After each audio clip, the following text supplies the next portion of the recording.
चलो जितने भी लोग एक बार ऑनलाइन बैठे फटाफट से कंफर्म कर दो। शुरू करने से पहले सुनाई दे रहा है, दिखाई दे रहा है, जिंदगी में क्लैरिटी है, लाइफ इज इजी, यस और नो।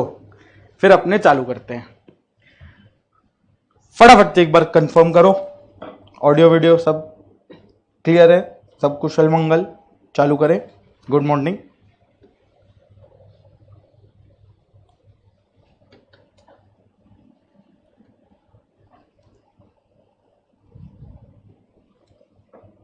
बोल भी दो, ऐसा क्या कर रहा है।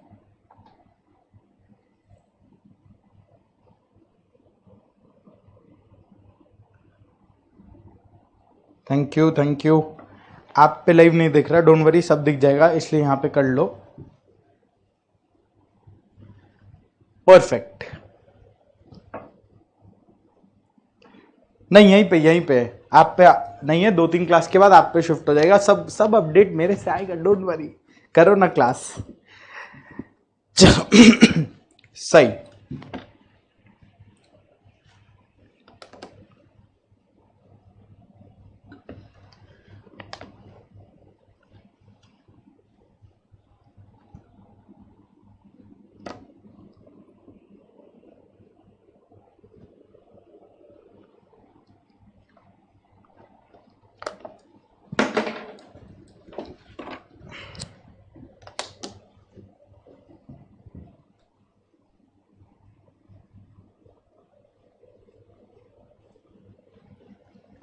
चलो आ जाओ।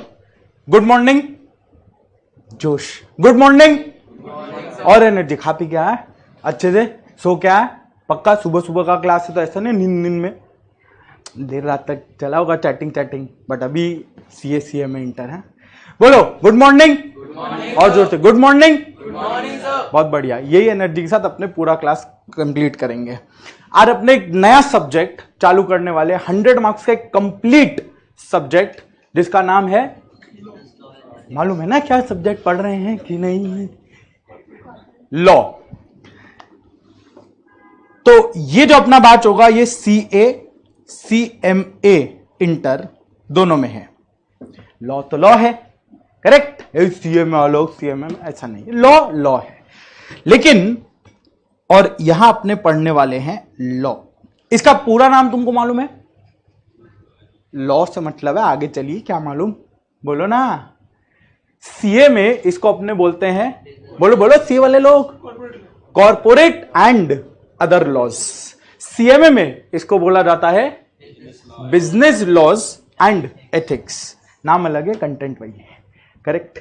तो लेकिन सबसे पहले मेरा तुम्हारे से एक लौता सिंपल सा क्वेश्चन ये है, लॉ कितने लोग थ्योरी से रिलेट करते हैं? वो ऑफ कोर्स वही है। और कितने लोग को ये लगता है, क्वेश्चन ये, कितने लोग को ये लगता है लॉ मतलब रट्टा? बोलो सच बोलो, अरे बोलो ना, बोलने में क्या जाएगा, हाथ उठा लो, कौन सा सजा थोड़ी है। लॉ माने रट्टा, बोलो ना। नहीं लगता? क्या बोल रहा है, नहीं लगता है सीरियसली? चलो वेरी गुड। तो ये तुम लोग मेरा क्वेश्चन फ्लॉप कर दिया, क्योंकि मेरा एक्सपेक्टेशन था सब लोग हाथ उठाएंगे, ठीक है।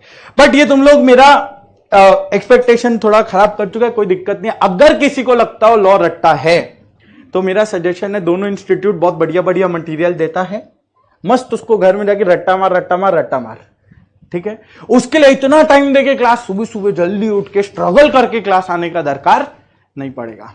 तो इसीलिए हम इसको नाम रख के रखता है लॉ विथ, मालूम है क्या? और ये ऐसे टाइम पास नाम नहीं है, लॉ बड़ा लॉजिकल चीज है। ये तुमको आज की क्लास के एंड तक में मालूम पड़ जाएगा। हम कुछ अभी बात नहीं किया, हम डायरेक्ट सब्जेक्ट का बात किया है। ये आज के क्लास के एंड में तुमको एकदम real life situation, real life अपने इंडिया का एग्जांपल्स लेके हम तुमको बता देगा लॉ किस तरह से, लॉ क्यों आया, किस लिए आया। जो लाया कोई मशीन तो नहीं था, ऐसा तो नहीं था इंडिया को भगवान से गिफ्ट मिल गया लॉ, बोलो ना। कोई तो इंसान ही बना के लाया। तुमको थोड़ा भी आइडिया, इंसान लोग बनाते हैं लॉ। अब कौन से इंसान, किस कैटेगरी के इंसान, वो सब अपने देख लेंगे। कोई तो इंसान, किसी इंसान का दिमाग है जो लॉ बनाया होगा। अगर तुम उसके दिमाग को समझ लो तो तुमको भी समझ आ जाएगा ना कि वो ये क्यों बनाया। तुम होते तो शायद यही बना देते। बात समझ आ रहा है क्या? क्लियर हो रहा है क्या? तो कुछ प्रॉब्लम रहा होगा जब इसको बनने का दरकार पड़ा तो ये बना। जैसे एक बेसिक सा चीज, बेसिक, तुम रोज घर से बाहर लेट रात तक पार्टी कर लो, करेक्ट, रोज क्लास बंक कर लो, घर में बोल के कि क्लास है और क्लास में दिखे नहीं, कहां घूम रहे हो, कौन सा मूवी बैठ के देख रहे हो नहीं मालूम, जानना भी नहीं है, तुमको मालूम है सब हंस दिया है, करेक्ट। लाइफ में बहुत बार तुम ये काम किया होगा, शायद आगे भी ये काम करेगा, बट हम लोग डर डर के मत करना। तो इसका मतलब जब ये तुम्हारे बात घर में पता चलेगा, तुम रोज रात को लेट आ रहे हो पार्टी वार्टी करके, तो एक पॉइंट ऐसा आएगा जहां पे तुमको एक रूल बना दिया जाएगा। अब ये तो देखो हाथ से बाहर जा चुका है, लड़का लड़की जो भी, तो अब इसको रोकना पड़ेगा, हाँ या ना, बोलो ना। तो क्या बनेगा फिर? घर में तो लॉ बहुत बड़ा हो जाएगा, फिर अपने बोल देते हैं रूल बन जाएगा। क्या? बस अब तुम 4 दिन बाद घर पहुंचो, पापा तुम्हारे डंडा लेके हाथ में 10:30 बजे गेट के बाहर खड़े होंगे, अब सीधे कल ही आना या आना ही मत, ऐसा कुछ। बात समझ आ रहा है क्या? तो कहीं प्रॉब्लम रहा था, फिर उनके दिमाग में ये चलना चालू हुआ, अब ये हाथ से निकल रहा है, कुछ तो करना पड़ेगा। समझ आ रहा है क्या? तो एक चीज, एक सोल्यूशन निकला, करेक्ट है ना? बस बिल्कुल उसी तरीके से अपने लॉ को समझ जाएंगे। समझ आ रहा है क्या? थोड़ा थोड़ा चीज। अब लॉ का तो अपने बहुत सारा बात करेंगे, उससे पहले तुम लोग जिससे पढ़ने आए 1 मिनट उसके बारे में, करेक्ट, ताकि मालूम तो पड़ देना किससे पढ़ रहा, क्यों पढ़ रहा, सही तो है ना, करेक्ट। तो मेरा नाम है मयंक सराफ और मेरा सीए इंटर क्लियर हुआ था 2015 में, नवंबर 2015, सीए फाइनल नवंबर 2018।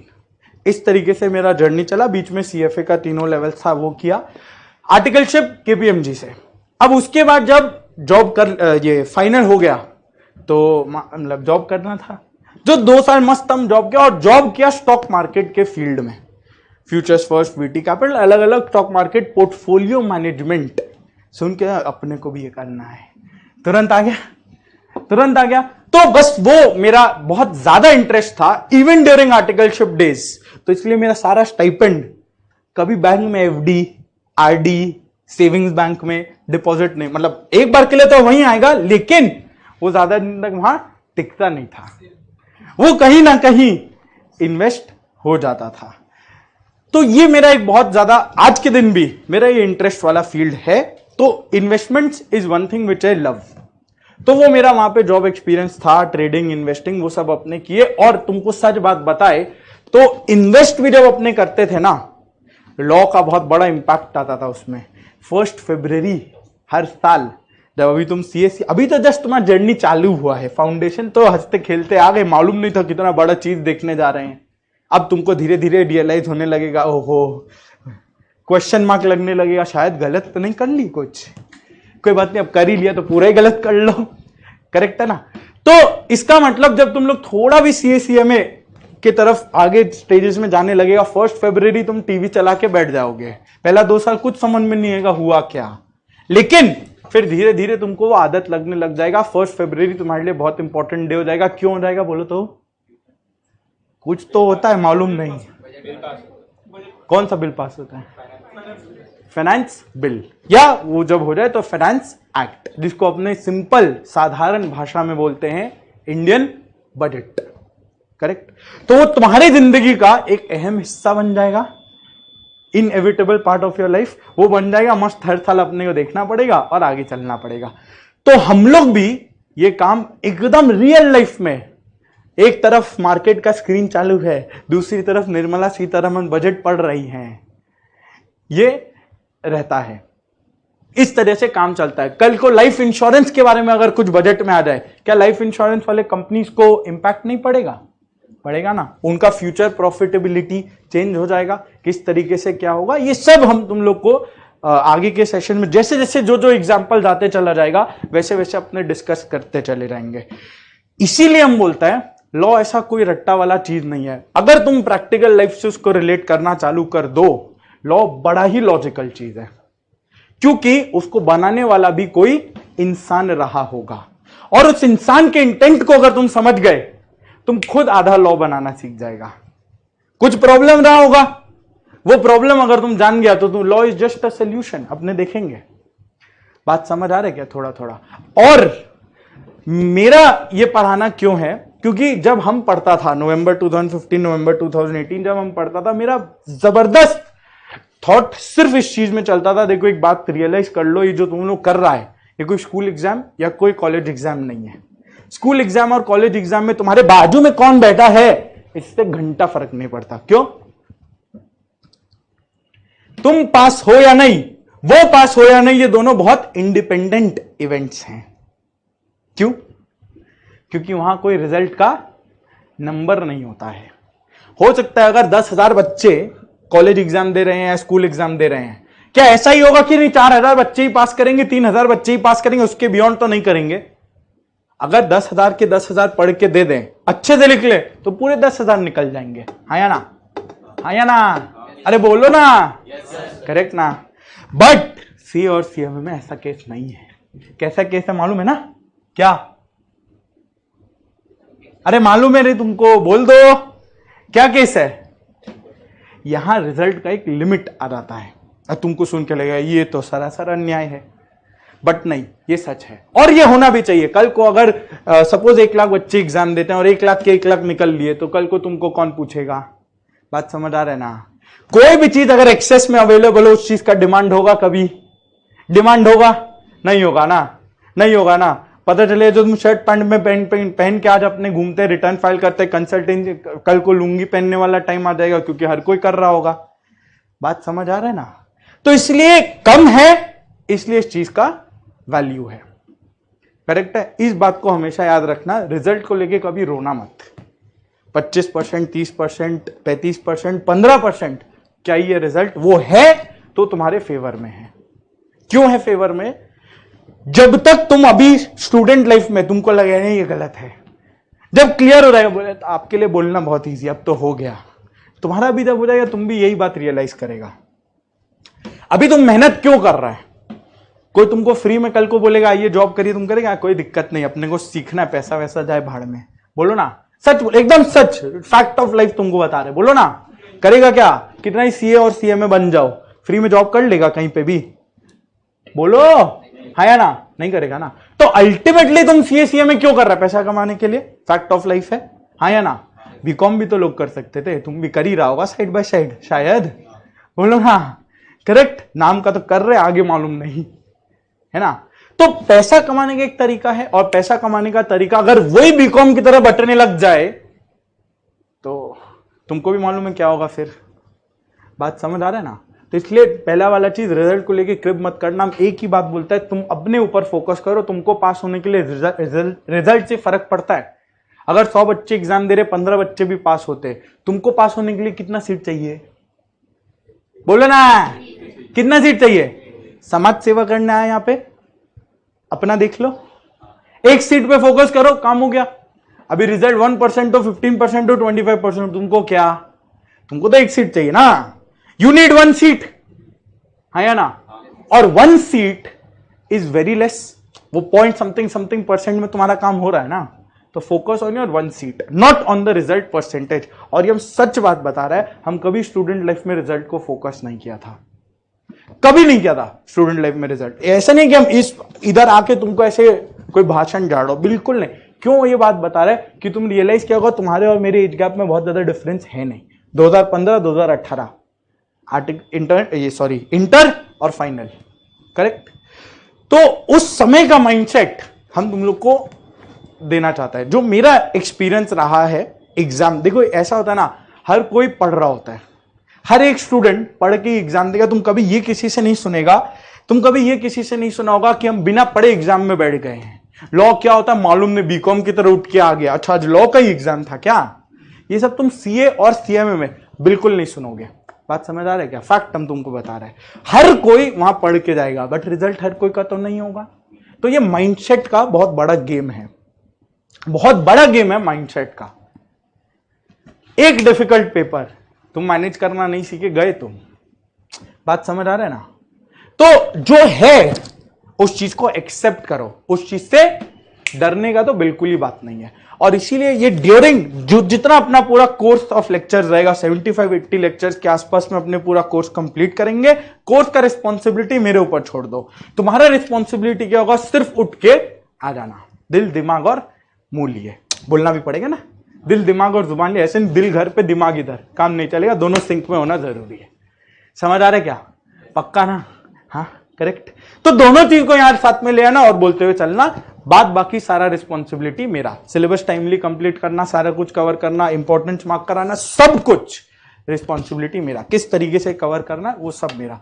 तुम्हारे को क्या करना है, डरना नहीं है जर्नी में, मस्त मजे से एंजॉय करो, स्टूडेंट लाइफ है, बार बार नहीं आता है।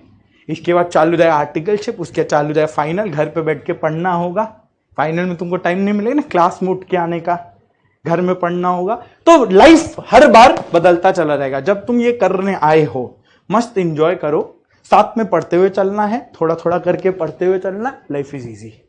चलेगा क्या?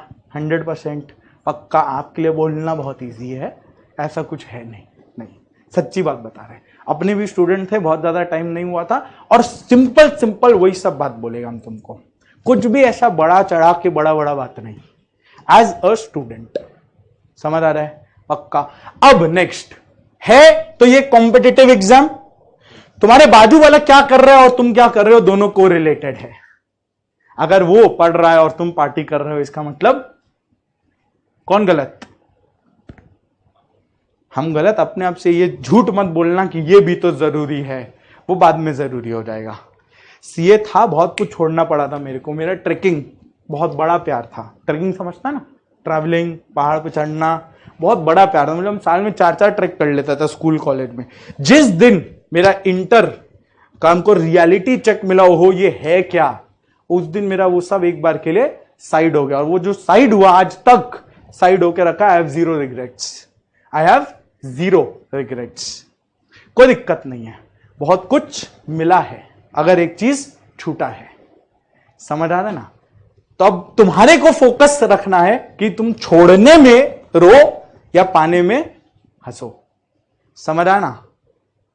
ये सब थोड़ा थोड़ा तुमको बता रहा है। अब बिकॉज यहां पे कंपटीशन है, तो मेन स्ट्रीम चीज करते हुए चलो, काम हो जाएगा।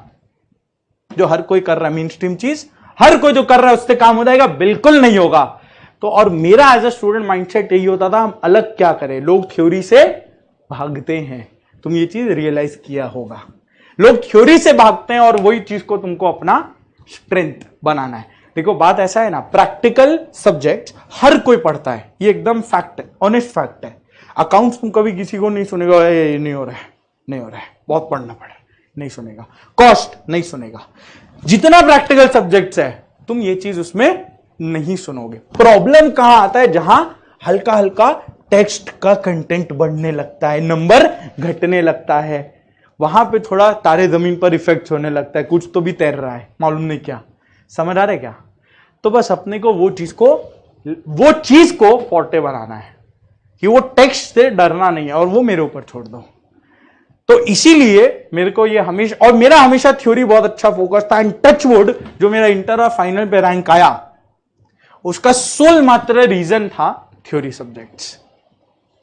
प्रैक्टिकल डिसेंट था, बट वहां से तुमको रैंक होल्डर दिलाने के लिए थ्योरी स्ट्रांग होना होगा, और नहीं भी तो अच्छे से क्लियर करना है, एग्जामिशन लाना है, आगे काम आएगा। लॉ बड़ा इंपॉर्टेंट चीज है। चलेगा यहां तक? पक्का 100%। Life is good, life is easy. मेरे बारे में इतना सा चीज जान लिया, बाकी बहुत एक ही दिन में सब बोल रहे तो फिर बैच में क्या बोलेंगे आगे, डन है ना? तो बाकी धीरे धीरे अपने करते हुए चलेंगे, कोई दिक्कत नहीं है। हाँ साक्षी और मोस्ट वेलकम, आ जाओ तुम अभी भी घर पे, कोई दिक्कत नहीं है। लाइव ऑनलाइन एकदम इक्विवेलेंट तो ऐसा हो जाता है कि सामने बैठे। चलो, तो ये अपना एक बेसिक बैकग्राउंड रहा। अब हम तुम लोग को बस एक बार सिलेबस बता देता है क्या है। सिलेबस का आज अपने कोई बात नहीं करेंगे, पहले बेस सेट कर रहा है मेरे को। तो आज हम तुम लोग को सिर्फ ये बताएगा कि तुम्हारे सिलेबस में है क्या क्या चीज, और सिलेबस का आज अपने कोई डिस्कशन उससे आगे नहीं करेंगे, क्योंकि अल्टीमेटली पूरा सिलेबस का डिस्कशन नेक्स्ट 75 क्लासेस तो होना ही है। समझ आया क्या? और आज अगर हम कुछ भी बता दें ये एक्ट क्या होता है, किस तरह से होता है, पहले बेस तो समझ लो, उसके आगे ही जान लेंगे। अरे वैसे तुम लोग फाउंडेशन तो करके ही आया होगा, हाँ या ना? कौन सब ना? डायरेक्ट एंट्री, कोई डायरेक्ट एंट्री? हाँ। ऐसे भी देखो, मेरा मानना होता है फाउंडेशन हम लोग जय माता दी नकल करके पास होते हैं, ठीक है? मेरा यही मानना होता है, क्योंकि अपने जैसे किए वैसे ही हम मान लेता है। तो मजाक करें, ऐसे मान मत लेना। तो बट मेरा अजम्पशन ये क्यों रहता है क्योंकि अपने इंटर में एकदम शुरू से चालू करेंगे। कोई मेरा जीरो अजम्पशन रहेगा कि तुम फाउंडेशन में लॉ का कुछ भी नॉलेज लेके आया हो। फाउंडेशन में अपने लिए लॉ एक बहुत नया सब्जेक्ट होता है, अपने एक बार पढ़ लेते हैं, जान लेते हैं और फुल फोकस हो तो बस एग्जाम निकले। क्लियर है ना? तो उतना तुमको आइडिया शायद आज जो हम बेस बताएगा शायद वो तुमको मालूम भी नहीं हो, कहीं कहीं इधर उधर टुकड़ा टुकड़ा में सुना होगा, आज अपने उसको कंसोलिडेट कर देंगे तो तुमको तब रियलाइज हो ये बहुत जरूरी चीज हो जाता है, जो नेक्स्ट 75 क्लासेस तुम्हारा आज का क्लास का रेफरेंस आते चला रहेगा।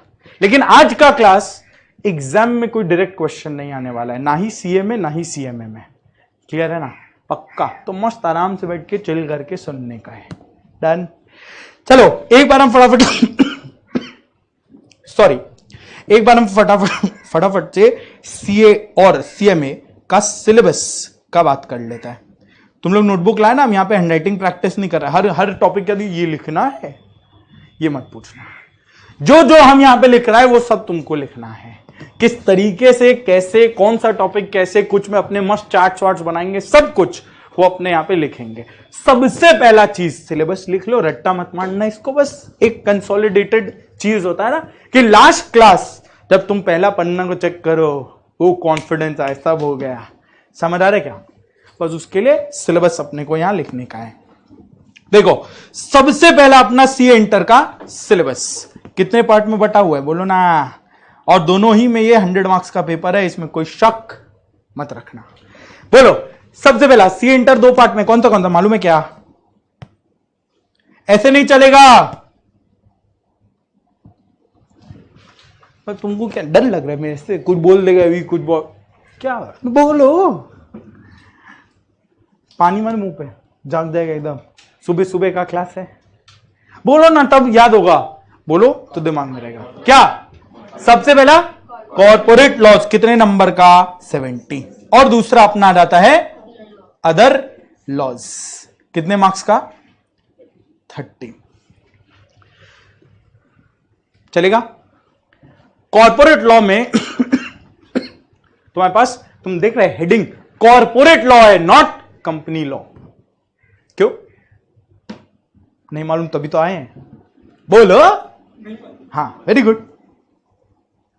तो इसमें ये इसलिए है क्योंकि यहां 2 एक्ट आता है अपना। एक आता है अपना कंपनीज एक्ट,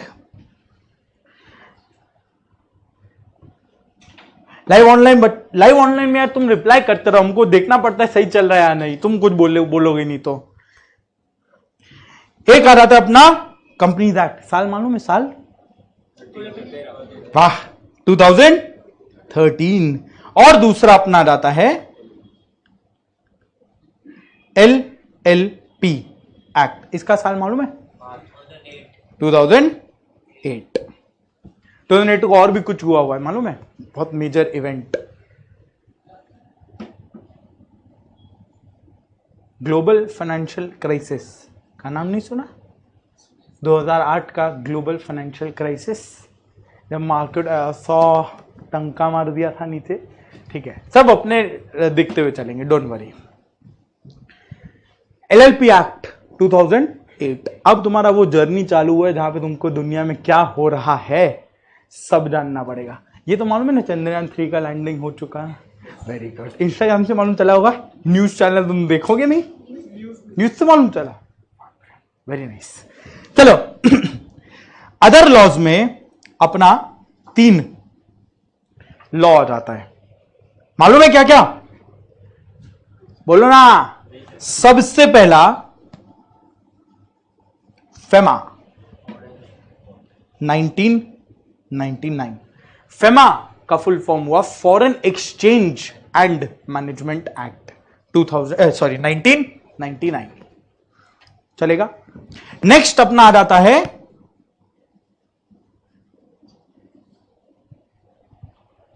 लिखते हो चलो, वेट मत करो कि कंप्लीट होगा तब लिखेंगे।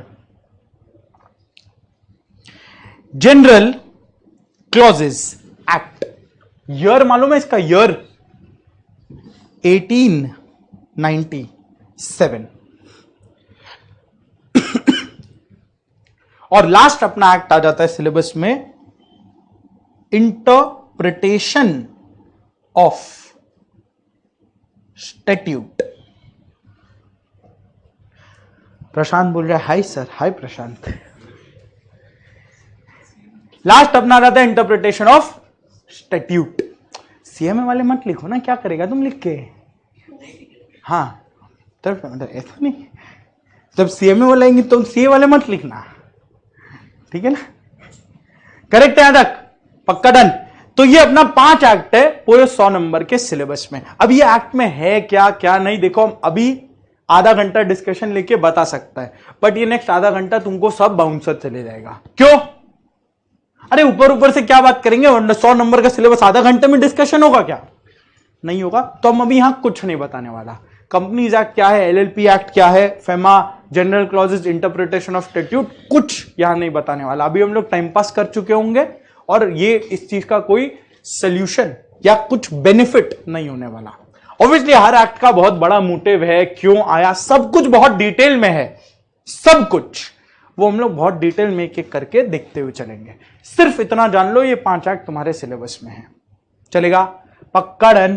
फर्स्ट अपना नेक्स्ट क्लास से, आज तो अपना बेस बिल्डिंग होगा, इंडियन लीगल सिस्टम के बारे में मेरे को तुमको बताना है। फर्स्ट अपना नेक्स्ट क्लास से डिस्कशन शुरू होने वाला है कंपनीज एक्ट, जो तुम्हारे सिलेबस में मेजर कंपोनेंट है, both for CA and for CMA. चलेगा, पक्का। ऐसे तुम चलो डन यहां तक। ये हुआ अपना सीए का, चलेगा। अब सीए वाले लोग 2 मिनट शांति ले लो, ज्यादा सोच के मुस्कुराना नहीं, मन में ड्राइंग चलने लग जाता तुम्हारे। इधर आओ। नेक्स्ट अपना आ जाता है सीएमए इंटर सिलेबस। ये हमको लगता है थोड़ा ये लोग कुछ फूंक के सिलेबस बना दिए थे, क्यों अभी बताएगा। सीएमए इंटर सिलेबस का नाम तो बड़ा सिंपल सा लग दिया है, क्या, बिजनेस लॉज एंड एथिक्स। लेकिन मतलब हिसाब से इसमें भी 2 पार्ट होना चाहिए, जैसे कॉर्पोरेट और अदर लॉज है, बिजनेस लॉ, एथिक्स, गलत।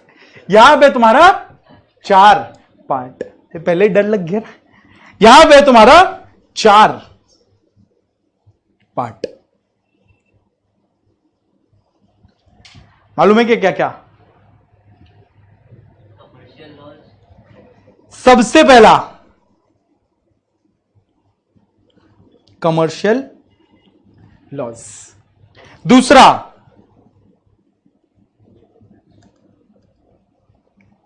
इंडस्ट्रियल लॉज, तीसरा कॉर्पोरेट लॉ, चौथा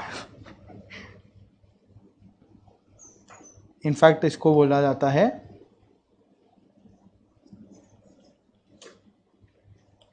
बिजनेस एथिक्स। फिर जितने भी लोग ऑनलाइन बैठे तुम लोग प्लीज लिखते हुए चलो, ऐसा वरना देख के लगता बार बार देखना पड़ता है, सही तो चल रहा है ना सब कुछ, ठीक है। तो इसका जो वेटेज है लगभग, ये देखो इंस्टीट्यूट का दिया गया वेटेज है इस पे, बिल्कुल, या इनफैक्ट छोड़ दो, वेटेज जानो ही नहीं। अभी क्या होता है, वेटेज जान के हम लोग उस पर रिलाई करने लग जाते हैं, और सीएमए इंस्टीट्यूट का बुरा आदत है, वो वेटेज कभी फॉलो नहीं कर पाता है। क्यों नहीं कर पाता है ये नहीं मालूम, प्रैंक गेम खेलना होता है एग्जाम में, या उसका मन मुताबिक ऐसा एक षड्यंत्र होता है, ये आज तक अपने कोड नहीं कर पाए। इसको जब कर पाएगा हम तुम लोग को बता देगा, ठीक है। इसलिए हम यहां पे वेटेज नहीं बता रहे हैं, जैसे जैसे अपने पढ़ेंगे वैसे वैसे हम बता देगा, बट हम नहीं चाहता है तुम लोग ये वेटेज में बहुत ज्यादा रिलाई करो। ऑब्वियसली अपने किस तरीके से पढ़ेंगे, जो मैक्सिमम मार्क्स है उस पर ही ज्यादा फोकस करेंगे, वो सब अपने करते हुए चलेंगे। अब नेक्स्ट गेम छोटा से बड़ा में चलता है, ठीक है। तो सबसे पहला बिजनेस एथिक्स, तो ठीक है, थोड़ा मॉरल साइंस एथिक्स का ज्ञान होगा, प्रोफेशनल एथिक्स, सीएमए बन के किस तरह से बिहेव करना चाहिए, वो सब अपने एथिक्स में बात कर लेंगे, वो ठीक है, थोड़ा ज्ञान वाला पार्ट है। कॉर्पोरेट लॉ, कॉर्पोरेट लॉज में तुमको मालूम है क्या क्या है तुम्हारे सिलेबस में, कंपनीज एक्ट 2013। अब मजे का बात बताए, ऊपर कॉर्पोरेट लॉ में था कंपनीज एक्ट एलएलपी, सीएमए में एलएलपी है सिलेबस में, लेकिन उसका हेडिंग अलग कर दिया है, कॉर्पोरेट लॉ में नहीं डाला है, वो डाल दिया है कमर्शियल लॉ में। गलत है, कॉर्पोरेट लॉ है, एलएलपी होना चाहिए वहीं पर। कोई दिक्कत नहीं, अपने को क्या पढ़ना है, सारा एक्ट पढ़ लेंगे बस। करेक्ट, ये बस हम तुमको फन है। लिसन नहीं, मेल लिख दिया इंस्टीट्यूट पे जाके, ये गलत डाला, हेडिंग चेंज करो, एकदम मत खेलना ये सब गेम। जब सीए में बन जाएगा ना तब जो करना करना, ठीक। डिग्री तो नहीं होगा ना कुछ करने को। नेक्स्ट, सबसे पहला, अब यहां देखो शॉर्ट में लिख लेते हैं अपने, बाद बाकी डिटेल आगे, क्योंकि लिखने में बहुत टाइम लग जाएगा वरना। तुमको मालूम है कमर्शियल लॉज में कितना एक्ट है सिलेबस में तुम्हारे? 5 एक्ट है। नेक्स्ट, इंडस्ट्रियल लॉज में कितने एक्ट है मालूम है? और 5। ठीक है, तो बोलो 5 तक छोड़ दिए कि एक्ट का नाम लिखना है। बोलो जैसा बोलेगा वैसा ब्रीफली लिख लो। वैसे ठीक है, बोलने को है, मैक्सिमम चीज तुम्हारा फाउंडेशन में पढ़ा हो, बस वो सिलेबस को मर्ज कर देते हैं।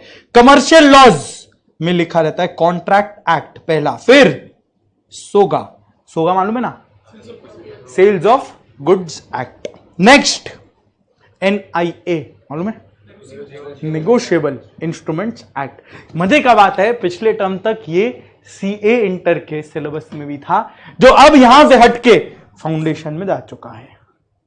तो मस्त तुमको ये एक्ट नहीं पढ़ना जीवन में। करेक्ट, सीए इंटर के लिए बोलो, सीएमएम सिलेबस में। हाँ, नेक्स्ट, नेक्स्ट अपना रहता है पार्टनरशिप और एलएलपी।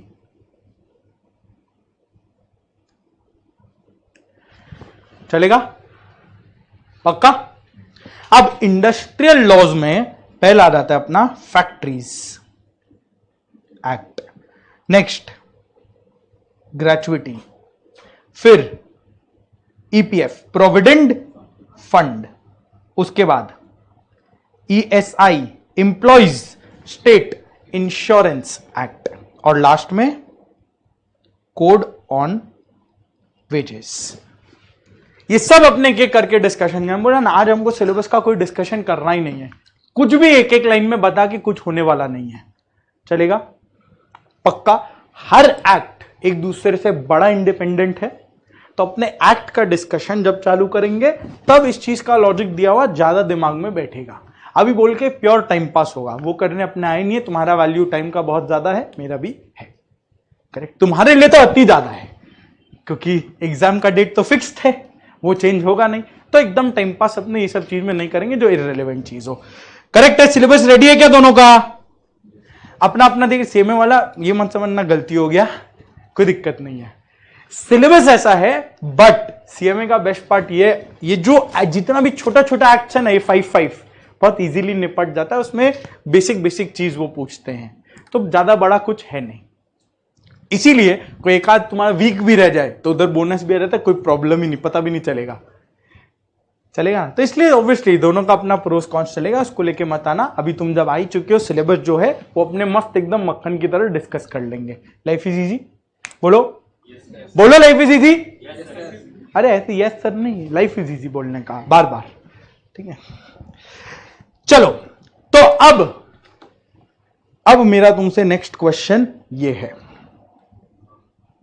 अब अपने लॉ का डिस्कशन है, एक्ट का डिस्कशन नहीं है, सिर्फ लॉ का डिस्कशन है। यहां कोई एक्ट, अभी सिलेबस भूल जाओ, तुम सीए जो कर रहे सब भूल जाओ। सिर्फ इतना समझो कि लॉ किस तरह से आता है इंडिया में, कैसे आता है, कैसे नहीं आता है, क्यों आता है, नहीं होता तो क्या होता, ये सब समझ लो पहले।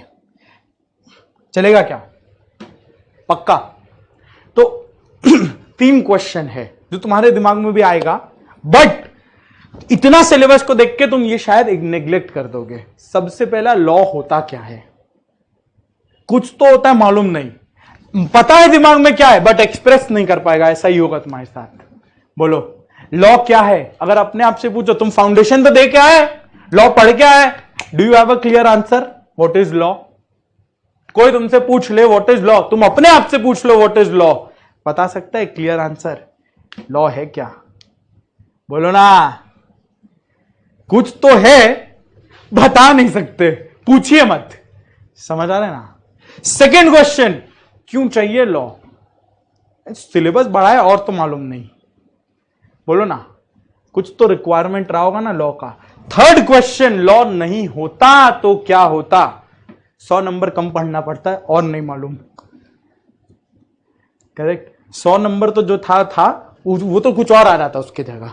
उनको थोड़ी चैन है, दोनों जन जो बैठे हैं उनको चैन नहीं, कुछ और डाल देते। लेकिन कंट्री के व्यू पॉइंट से अगर बात करें तो बड़ा दिक्कत हो सकता था। एक छोटा सा एग्जाम्पल, छोटा सा basic example, nothing to do with the syllabus, भूल जाओ कंपनीज एक्ट। आज क्लियर है, कोई कंपनीज एक्ट का डिस्कशन यहां नहीं होने वाला है। उससे पहले समझ तो लो बेसिक चीज। देखो यहां तुमको एक फीमेल दिख रही होंगी गाड़ी चलाते हुए, ज्यादा भावुक मत हो। मुस्कुराहट क्यों आ रहा है तुम्हारे चेहरे पर? फोकस सिलेबस पर ही करना है, बस एग्जाम्पल है। क्या हो रहा है यहां पे? गाड़ी चलाया जा रहा है, हाँ या ना? अब सोच के देखो, जब ये मैडम गाड़ी चला रही हैं इधर पे, और गाड़ी तुमको तो सब अच्छा दिख रहा होगा, पीछे ग्रीनरी, मस्त मुस्कुराहट चेहरे पर, गाड़ी कोई दिक्कत ही नहीं जीवन में, हाँ या ना?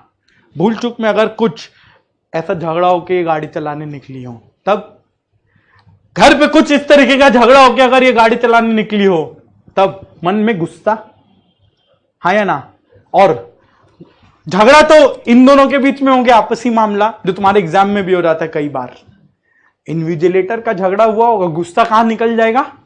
तुम्हारे पेपर में, और तुम इसका कुछ कर नहीं सकते। समझ आ रहा है क्या? समझ आ रहा है क्या? बोलो ना, करेक्ट ना? तो ऐसा ही कुछ यहां पर भी हुआ, ये झगड़ा करके निकल नहीं गाड़ी चलाने के लिए। रिस्क किसका? राह चलते लोगों का। बात समझ आ रहा है क्या? राह चलते लोगों का कुछ इस तरीके का रिस्क। यहां तो अपने एग्जाम्पल में भी हम पेड़ को डाला है, इंसान को डालना अच्छा नहीं लगता, एग्जाम्पल में भी मानना पसंद नहीं। समझ आ रहा है ना? तो पेड़ ठीक है। अब वही पेड़ की जगह यहां कोई आदमी खड़ा होता, सोच के देखो, अपने आप को मत इमेजिन कर लेना, कार्टून कैरेक्टर को डाल लो ये सब एग्जाम्पल में। तो कोई रहा होगा ना लाइफ में सबसे घटिया कार्टून कैरेक्टर जिसको तुम एकदम पसंद नहीं करता, कौन रहा है बोलो तो? क्या बोल? शिनचैन? पागल के अभी दंगा फसाद हो जाएगा, शिनचैन का नाम नहीं। क्या बोल, एक कॉमन कैरेक्टर तो होता ही है। तुम लोग कभी छोटा भीम नहीं देखा? छोटा भीम देखा है ना? छोटा भीम तो अच्छा ही है। उसमें लंगोटी वाला जो रहता था, कालिया, अब याद है ना? उससे सब गुस्सा नहीं आता था जब तुम बचपन में देखता था? क्या नहीं देखा है? देखा है ना, गुस्सा भी आता था।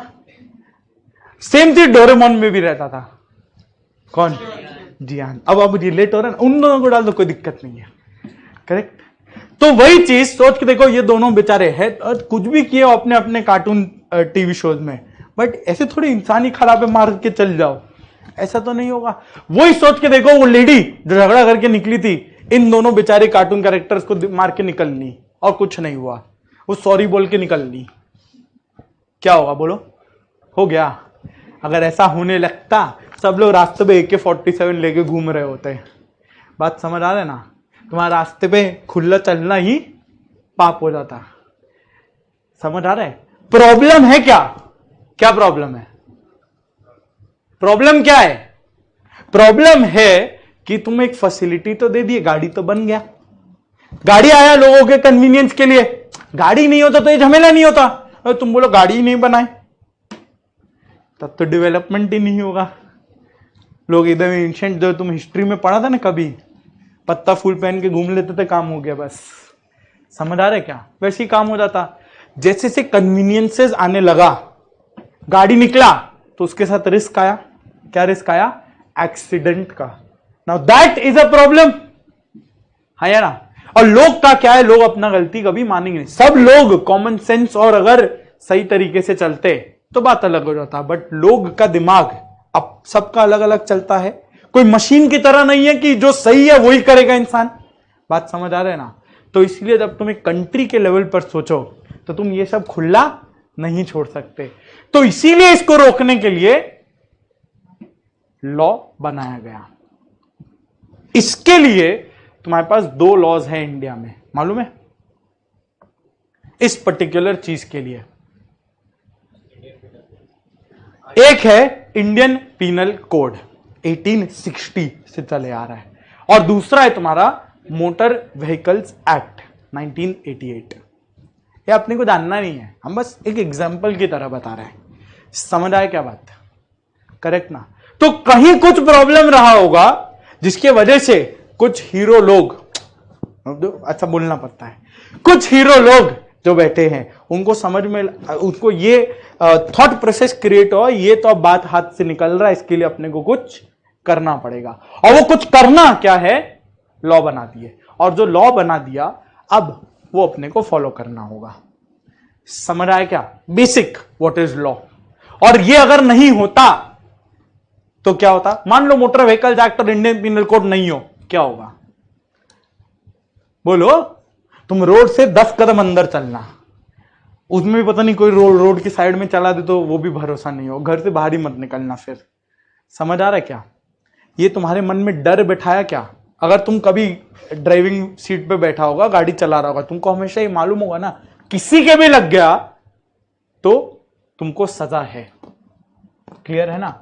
और डर बहुत कुछ रोक देता है, समझ आया ना, करेक्ट। अपने जीवन से समझ लो, पकड़े जाने का डर, करेक्ट। लाइफ इज इजी, आगे चले, डन। तो ये था अपना एक लॉ का बस बेसिक बैकग्राउंड। अब यहां पे अपने साथ साथ में अपने लिखते हुए चलेंगे, और ठीक है सिलेबस का हम पूरा डिस्कशन करता है। यहां पे अपना क्या होगा ना, हाँ सब जियान कालिया, वेरी नाइस। यहां पे अपने इस तरीके से चलेंगे। अभी तुम लोगों को बुक्स नहीं मिला होगा, अभी बुक्स नहीं, बुक्स सब अपडेट हो रहा है, वो प्रिंट होगा, डोंट वरी। अभी सिलेबस चेंजेस हुए, सब प्रिंट होके तुम्हारे पास पहुंच जाएगा, और बिफोर अपने को रिक्वायरमेंट हो बुक का उससे पहले पहुंच जाएगा। लेकिन तब तक और मैक्सिमम चीज अपने को क्या फोकस करना है, लिखने के ऊपर में।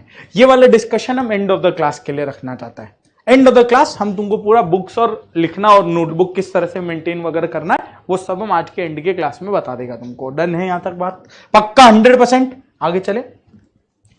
तो ये जो अपना लॉ है, क्या है लॉ, नहीं लॉ विथ लॉजिक, वो तो ठीक है क्या ये, a solution to a problem, ऐसा बोला जा सकता है, हाँ या ना। अ लीगल, बट सोल्यूशन बोलने में क्या, तुम्हारे तो ठीक है लॉ बना दिए, वो लोग बना दिए, तुमको क्या है फॉलो करना है या नहीं करना। कौन बोला तुमको फॉलो करने का, कोई तो बोलना होगा ना फॉलो करने के लिए। थोड़ा थोड़ा तुम लोग सही आंसर बोल रहे हैं। कॉन्स्टिट्यूशन, ये तुम्हारा एक फंडामेंटल ड्यूटी है।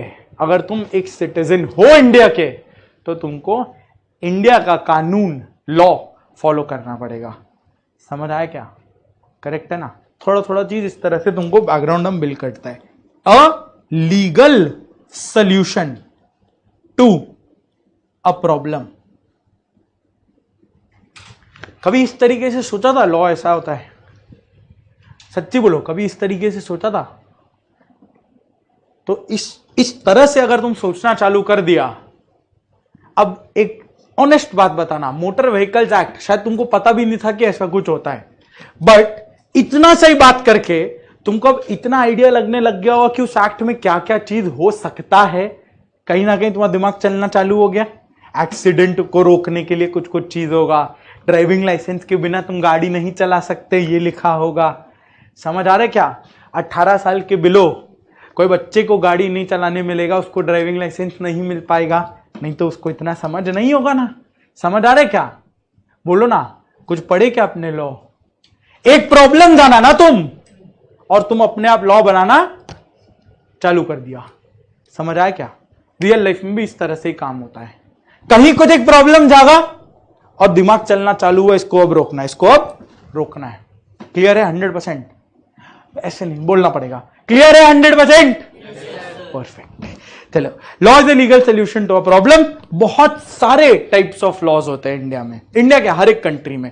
जैसे अपने अभी देखे industrial laws, commercial laws, business laws, corporate laws, इस तरीके से टैक्सेशन लॉज। तुम्हारे सिलेबस में है 2 भारी भारी सब्जेक्ट, मालूम है ना क्या क्या, डीटी आईडीटी, हल्के में बोल के निकल लिया, पढ़ने में तो जान निकल जाना है। डीटी में कौन सा एक्ट है, इनकम टैक्स एक्ट 1961। उधर में आईडीटी में कौन सा एक्ट है, जीएसटी में बहुत सारे एक्ट है, अपने को पढ़ना होता है सीजीएसटी एक्ट 17। तुम लोग अभी चालू करेंगे, चालू भी वो भी, ठीक है। तो ये दोनों भी तो लॉ ही है, टैक्सेशन लॉज। समझ आ रहा है क्या? कुछ होता है criminal law, Indian penal code, कुछ होता है civil law, just basic laws, कुछ होता है religion laws, caste, personal laws, family law, Hindu law, Muslim law, इस तरीके से। समझ आ रहा है क्या? तो ये बहुत सारा अलग अलग टाइप का लॉज होता है, उतना अपने को जानना नहीं, हम बस एक बेसिक बता दिया। Various types of laws exist in every country.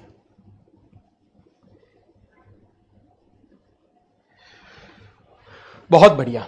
Like हमारे सिलेबस वाला चीज लिख लेते हैं, कॉरपोरेट लॉ, और बोलो कमर्शियल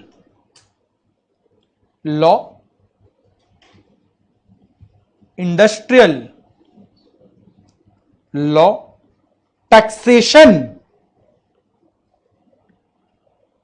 लॉस। चलेगा यहां तक?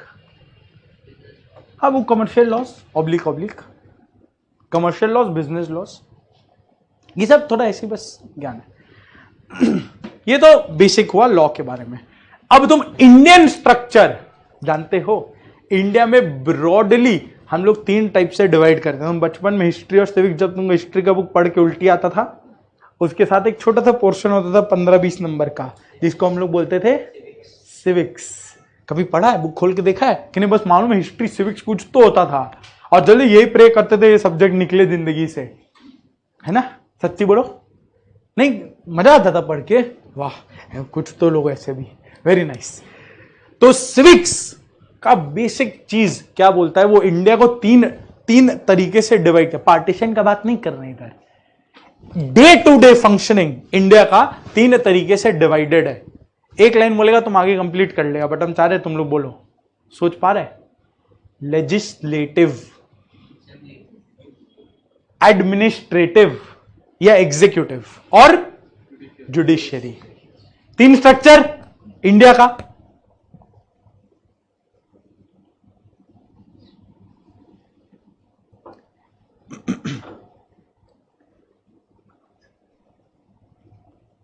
ये आया लेफ्ट में एग्जीक्यूटिव, इसको एडमिनिस्ट्रेटिव भी बोलते हैं, मतलब डे टू डे फंक्शनिंग को डिसाइड करता है, ये गवर्न करता है। बीच में आया लेजिस्लेटिव, ये हो गया अपना पार्लियामेंट। इंडिया लेवल पे, स्टेट लेवल पे लेजिस्लेटिव असेंबली, सब देखते हैं। और राइट साइड में आ गया अपना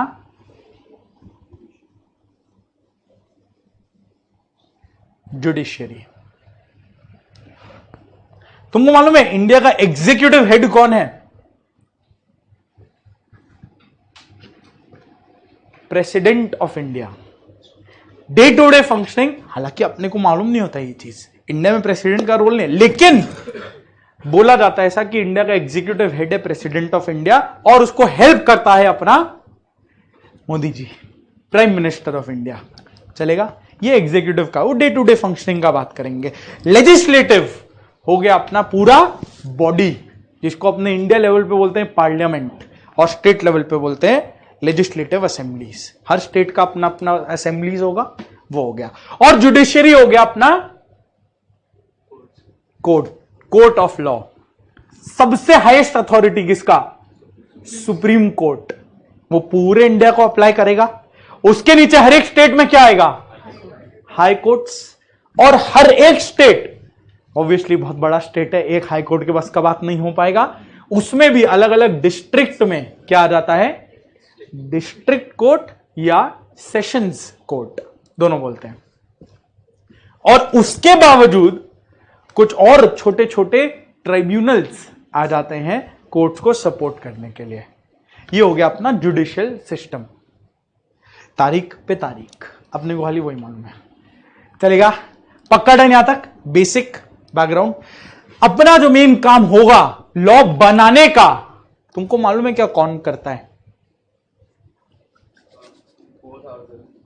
वो काम होगा लेजिस्लेटिव का, वो काम होगा लेजिस्लेटिव का। इसीलिए अपने लिए इंपॉर्टेंट क्या है? लेजिस्लेटिव। पार्लियामेंट, स्टेट में बोले तो स्टेट असेंबली। क्लियर यहां तक? 100%। Life is easy.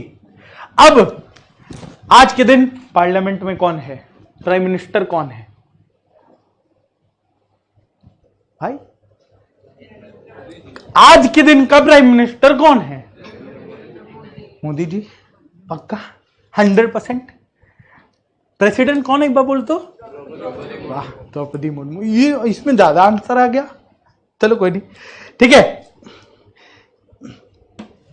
तो यहां पे क्या हुआ, जब लेजिस्लेटिव का आपने बात किए तो अपना इंडिया का पूरा स्ट्रक्चर आएगा। अब सोच के देखना, तुमको क्या लगता है मोदी जी लॉ बना के चल जाएंगे? मोदी जी तो आज है, हो सकता है अगले साल कोई और, मतलब ऐसा देखो, सब यहां पे जो भी डिस्कशन होगा, हमको घर जिंदा पहुंचना है, एजुकेशनल पर्पसेस ओनली। मेरा कोई वेस्टेड इंटरेस्ट नहीं, अपने पॉलिटिकली न्यूट्रल है, ठीक है, बस नॉलेज रखते हैं, ठीक है ना। अब वो तो जो बैठ गया, जो आ गया वो आ गया, करेक्ट, ऐसे बोलना पड़ता है। नेक्स्ट, आज के दिन मोदी जी, कल को कोई और आ जाएगा, 5 साल बाद कोई और आ जाएगा, 5 साल पहले कोई और था, उससे 5 साल पहले कोई और था, ये तो आता जाता रहेगा। लॉ बदलता जाए क्या इस हिसाब से? तो कोई इंसान आया, लॉ बना दिया, 5 साल बाद वो लॉ खत्म, कोई और आ गया, ऐसा ही होने लग जाएगा। समझ आ रहे क्या? पता चलेगा प्राइम मिनिस्टर बाहर में जाए, वो तो लॉ ही बना तो रह गया। करेक्ट है ना? यानी कोई इंसान के भरोसे तुम ये काम नहीं छोड़ सकते। करेक्ट? कोई इंसान, कोई पार्टी, किसी के भरोसे ये काम नहीं छोड़ा जा सकता। कुछ उससे भी ऊपर तुमको चाहिए, हाँ या ना? समझ आ रहे क्या? कुछ उससे भी ऊपर तुमको चाहिए, वो क्या है बोल सकता है? एक इंसान थे, तुमको सब कुछ मालूम होगा। फाइनेंस मिनिस्टर आज के दिन का Nirmala Sitharaman, ministry of corporate affairs Nirmala Sitharaman, ये company law, ministry of corporate affairs के अंदर आ जाएगा, सब अपने देखेंगे।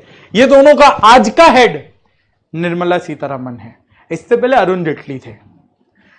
लेकिन क्या तुमको एक मास्टरमाइंड पता है इंडिया में, जो अब तुमको लेके चलते 1947?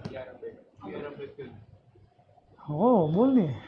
First president doctor Rajendra Prasad, first prime minister Jawaharlal Nehru. तुमको first law minister of India मालूम है? Independent India, first law minister doctor BR Ambedkar.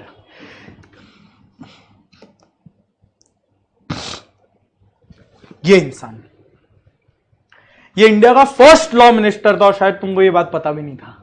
पता था? सच्ची बोलना, पता था? वाह, वेरी नाइस, वेरी नाइस। पता तो वेरी, नहीं पता जान लो। ये थे इंडिया के फर्स्ट लॉ मिनिस्टर, और इनका एक बहुत बड़ा गिफ्ट रहा है इंडिया को। क्या? Constitution of India, Indian constitution, Hindi में जिसको अपने बोलते हैं संविधान। करेक्ट है?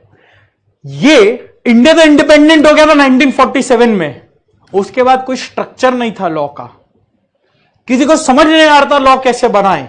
लॉ अपने बना तो देंगे, आगे कौन संभालेगा? उस समय ये थे लॉ मिनिस्टर, इनको ये सब मालूम पड़ने लगा। और तुम इंडियन हिस्ट्री तो जानते ही हो, अलग अलग स्टेट्स का बहुत ज्यादा इंपॉर्टेंस चलता था, और इनको वो एक चीज खत्म करना था, स्टेट इंपॉर्टेंस खत्म करना था, इंडिया को एक रखना था।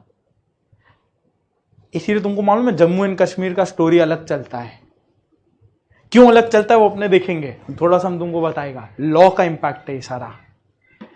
लेकिन इनका एक मात्र ऑब्जेक्टिव था, इंडिया को एक रखना, उसको स्टेट्स में डिवाइड नहीं करना है, और उसके लिए कुछ एक बहुत स्ट्रॉन्ग लॉ का रिक्वायरमेंट था। वो निकला कॉन्स्टिट्यूशन ऑफ इंडिया। इसी को अपने बोलते हैं सुप्रीम लॉ। मतलब इसके ऊपर कोई एक्ट, कोई लॉ, कोई कोर्ट नहीं जा सकता। इसके ऊपर तुम भी नहीं जा सकते। बात समझ आया क्या? मतलब ये ऐसा चीज हो गया, इंडिया में सबसे ऊपर अगर कुछ है तो वो है कॉन्स्टिट्यूशन ऑफ इंडिया। और इंडिया जैसा कंट्री में, एक डेमोक्रेटिक कंट्री है, biggest democracy in the world, तो उसके लिए वैसा ही उसका कॉन्स्टिट्यूशन होना चाहिए जो हर एक एंगल, हर एक टेंजेंट, हर एक चीज को कवर कर सके। हाँ या ना? और ये बहुत चीज को बहुत चीज तुम्हारे लिए कवर कर दिया, तुमको पता भी नहीं चलता है। तुम अगर रास्ते पे नॉर्मल चल सकते हो, किसी के लिए कुछ भी बोल सकते हो, वो सब इसके तहत आता है। फंडामेंटल राइट्स सुना होगा, कुछ फंडामेंटल ड्यूटीज भी आ जाता है। एक ड्यूटी है कि तुमको इंडिया का सारा लॉ फॉलो करना पड़ेगा if you are an Indian citizen. समझ आया ना? और हम लोग ब्रिटिश के सिटीजन को बोलेंगे क्या तुम इंडिया का लॉ फॉलो करो? नहीं ना। जो इंडिया में रहता है, इंडियन टेरिटरी में रहता है, उसको बोलेंगे तुम इंडिया का लॉ फॉलो करो, you are an Indian citizen. समझ आया कुछ बेसिक बात? तो उस समय डॉक्टर बी आर अंबेडकर वो देकर गए कॉन्स्टिट्यूशन ऑफ इंडिया। कौन से साल में? 1950। चलो बहुत बढ़िया। डेट?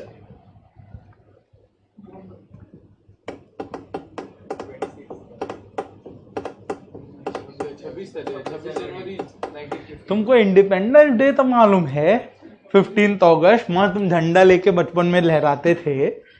इंडिपेंडेंस डे सबको मालूम है। एक और दिन तुम झंडा खरीदते, तुमको नहीं मालूम है? क्यों खरीदता ये मालूम है? छुट्टी मना ली बस। बोलो। 26 जनवरी 1950, जिसको तुम रिपब्लिक डे के नाम से जानते हो। और 26 जनवरी 1950 ही वो ऐसा दिन था जब हम लोग इंडिया को रिपब्लिक ऑफ इंडिया बोलने लगे, क्योंकि इंडिया का अपना एक लॉ बन गया था। उसके पहले इंडिया का अपना लॉ नहीं था, जो ब्रिटिश छोड़ के चले गए वो, हालांकि अभी भी वही है, कॉपी पेस्टिंग, लेकिन कहने को तो अपना स्ट्रक्चर ऑफ लॉ है ना। बात समझ आया?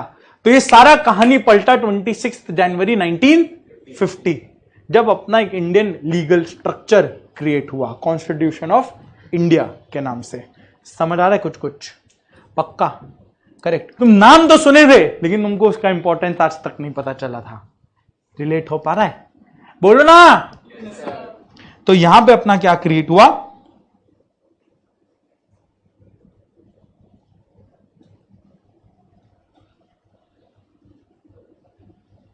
डेट।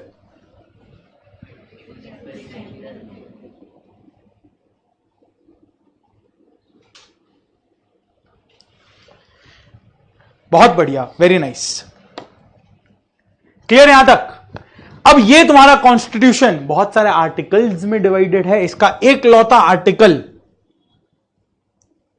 245 तुमको ये बताता है। अब बी आर अंबेडकर जो थे वो बहुत बड़े मास्टरमाइंड थे।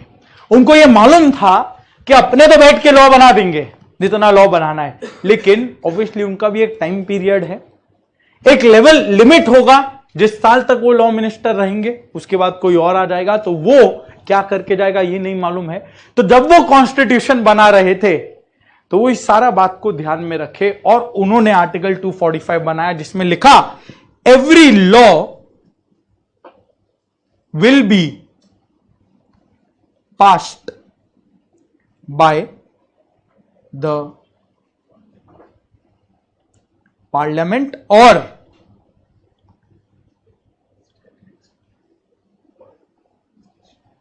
State legislature. करेक्ट? और जब ये लिख दिया, तब क्या पार्लियामेंट इसके ऊपर जा सकता है? मोदी जी खुद लॉ बना सकते हैं? कोई चांस ही नहीं है। अगर वो बना दिए तो वो लॉ नल एंड वॉइड माना जाएगा। क्यों? क्योंकि वो इंडिया की सुप्रीम लॉ के दायरे में नहीं आएगा। क्योंकि सुप्रीम लॉ ये बोलता है कि हर एक लॉ को लॉ कहलाने के लिए पार्लियामेंट से गुजरना पड़ेगा, पार्लियामेंट्री अप्रूवल्स लेना पड़ेगा। अगर वो नहीं लिया है, वो इंडिया में अप्लाई नहीं हो पाएगा। क्लियर हुआ क्या यहां तक? बेसिक। अब क्वेश्चन ये उठा कि लॉ बनाना है, पार्लियामेंट में बनाना है, स्टेट लेजिस्लेचर में बनाना है। भाई साहब, कौन किसका लॉ बनाए? Cambridge law for example, Modi ji बोलेंगे हम बनाएंगे, दीदी बोलेंगे हम बनाएंगे, झगड़ा हो गया। समझ आ रहा है क्या? समझ आ रहा है क्या? बी आर अम्बेडकर का एक और थॉट प्रोसेस, उनका एक बेसिक ऑब्जेक्टिव था, वो कोई भी स्टेट को अनड्यू इंपॉर्टेंस नहीं देना चाहते थे। तो वो सब्जेक्ट्स में डिवाइड किए। तुम मालूम है वो सब्जेक्ट्स में डिवाइड करके गए कि कौन से सब्जेक्ट पे पार्लियामेंट लॉ बनाएगा, कौन से सब्जेक्ट में स्टेट लेजिस्लेचर्स लॉ बनाएंगे, और कुछ कुछ सब्जेक्ट्स ऐसे होंगे जहां पे दोनों का दिमाग लग जाएगा लॉ बनाने में। इसको अपने बोलते हैं, पढ़ा है कभी? Union list, state list, concurrent list, पढ़ा है? यह बताता है आर्टिकल 246 का शेड्यूल 7, जो इंडिया को 3 लिस्ट्स में डिवाइड करता है। बेसिकली यह बोलता है सब्जेक्ट मैटर ऑफ लॉ। यह बताएगा सब्जेक्ट मैटर ऑफ लॉ, तुम कौन से सब्जेक्ट में कौन कौन अपना दिमाग चला के लॉ बनाएगा, और वो है 3 हिस्से में। कौन कौन?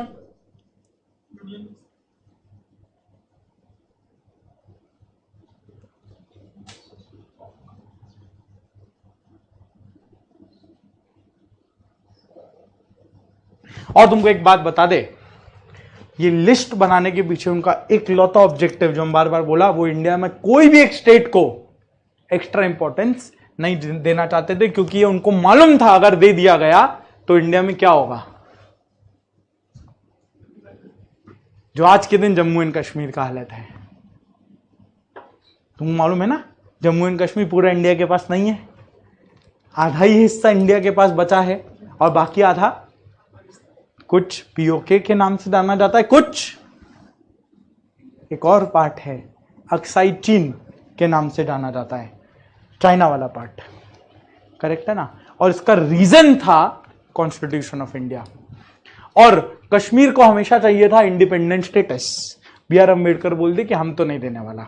इसी के लिए एक आर्टिकल नंबर था जो कुछ साल पहले अबॉलिश किया गया था, 370।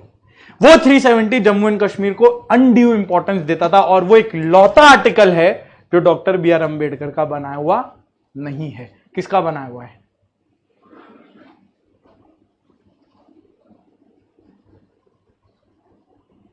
गोपाला स्वामी अयंगर।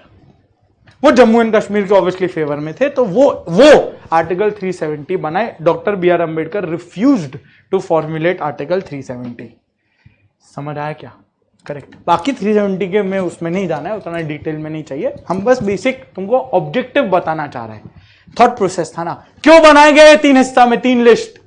क्लियर बोल दिया भाई, पार्लियामेंट तुम्हारा ये तुम्हारा दायरा है, तुमको ये पढ़ना है। जैसे तुम्हारे लिए सिलेबस डिफाइंड है, वैसे ही पार्लियामेंट के लिए सिलेबस डिफाइंड है। इतना ही अपने को सोचना है। स्टेट लेजिस्लेचर के लिए सिलेबस डिफाइंड है, और जहां नहीं है वहां दोनों का दिमाग लगना है। समझ आया क्या? कुछ और ये देखो, हम तुम्हारे लिए लिस्ट भी खोल के लाया, ये रहा तुम्हारा 7th शेड्यूल ऑफ आर्टिकल 246। ये तुमको लग रहा होगा क्या टाइम पास है? नहीं, यही है जो तुम्हारा आगे 75 क्लासेस का बेस बनाएगा। तुमको कभी भी इतना कुछ मालूम था? बस ये मालूम था ना कॉन्स्टिट्यूशन कुछ तो है, बी आर अम्बेडकर दे के चले गए, 1950 में कहीं तो आया था, करेक्ट है ना? क्लियर हुआ? तो 7th schedule, list 1 union list,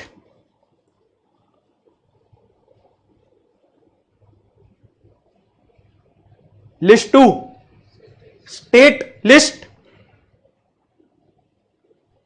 और लिस्ट 3 कॉन्करेंट लिस्ट। और तुम देखो एकदम वो विस्तार से एक सब्जेक्ट के बारे में लिखा है। तुमको क्लियरली अपना सिलेबस मालूम है ना, कौन सा एक्ट में कितना सेक्शन, कौन सा एक्ट में कितना सेक्शन। ये इंस्टीट्यूट अगर हो अपने से देख लो, क्या होगा फिर? क्या होगा फिर? दिमाग घूमता रहेगा ना, सर नोच लेगा, अरे पढ़े क्या? बात समझ आ रहा है ना? तो एग्जैक्ट यहां पे डिफाइन करके दे दिया। तुम बोल सकते हो यूनियन लिस्ट में क्या है? यूनियन लिस्ट माने जहां पार्लियामेंट का दिमाग लगना है, स्टेट लिस्ट माने जहां स्टेट का एक्सक्लूसिव दिमाग लगना है, कॉन्करेंट लिस्ट माने जो दोनों के रेडार में आएगा। कुछ एग्जांपल दे सकता है यूनियन लिस्ट में क्या आएगा? डिफेंस, बहुत बढ़िया, इंडियन आर्मी, नेवी, एयरफोर्स, ये सब डिफेंस आ गया। Indian defence, railways, Indian railways एक ही है। नेक्स्ट बोला था तुम लोग सही, इनकम टैक्स एक्ट 1961, वो उसके ऊपर कौन है, यूनियन लिस्ट। यूनियन लिस्ट कहां से आया, कॉन्स्टिट्यूशन ऑफ इंडिया। तुम समझ रहे सोर्स कैसे जन्म रहा है। सबसे पहले बना कॉन्स्टिट्यूशन ऑफ इंडिया, वो बांटा इंडिया को 3 लिस्ट में, यूनियन, स्टेट और कॉन्करेंट लिस्ट। यूनियन लिस्ट में तुम्हारे हिस्से में आया इनकम टैक्स एक्ट, करेक्ट 100%। और भी बहुत सारा कुछ आ जाता है, इतना अपने को जानना नहीं है, बस तुमको दिखा रहा है। जैसे जब यहीं से तुम अगर देखो, ठीक है, ये हमें बताता है, 1 मिनट बाद बताता है, कुछ कुछ और बताता है। जैसे तुम इनकम टैक्स पढ़ रहे हो ना, देखो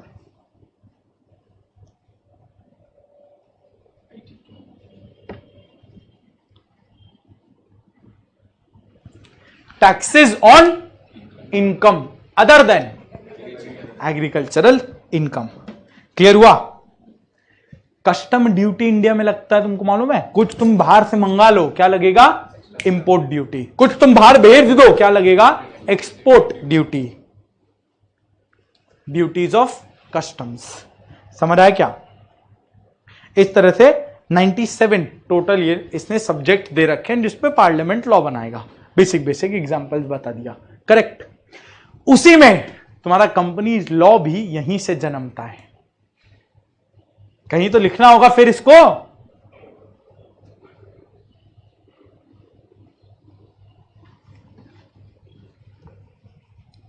पढ़ो एक बार।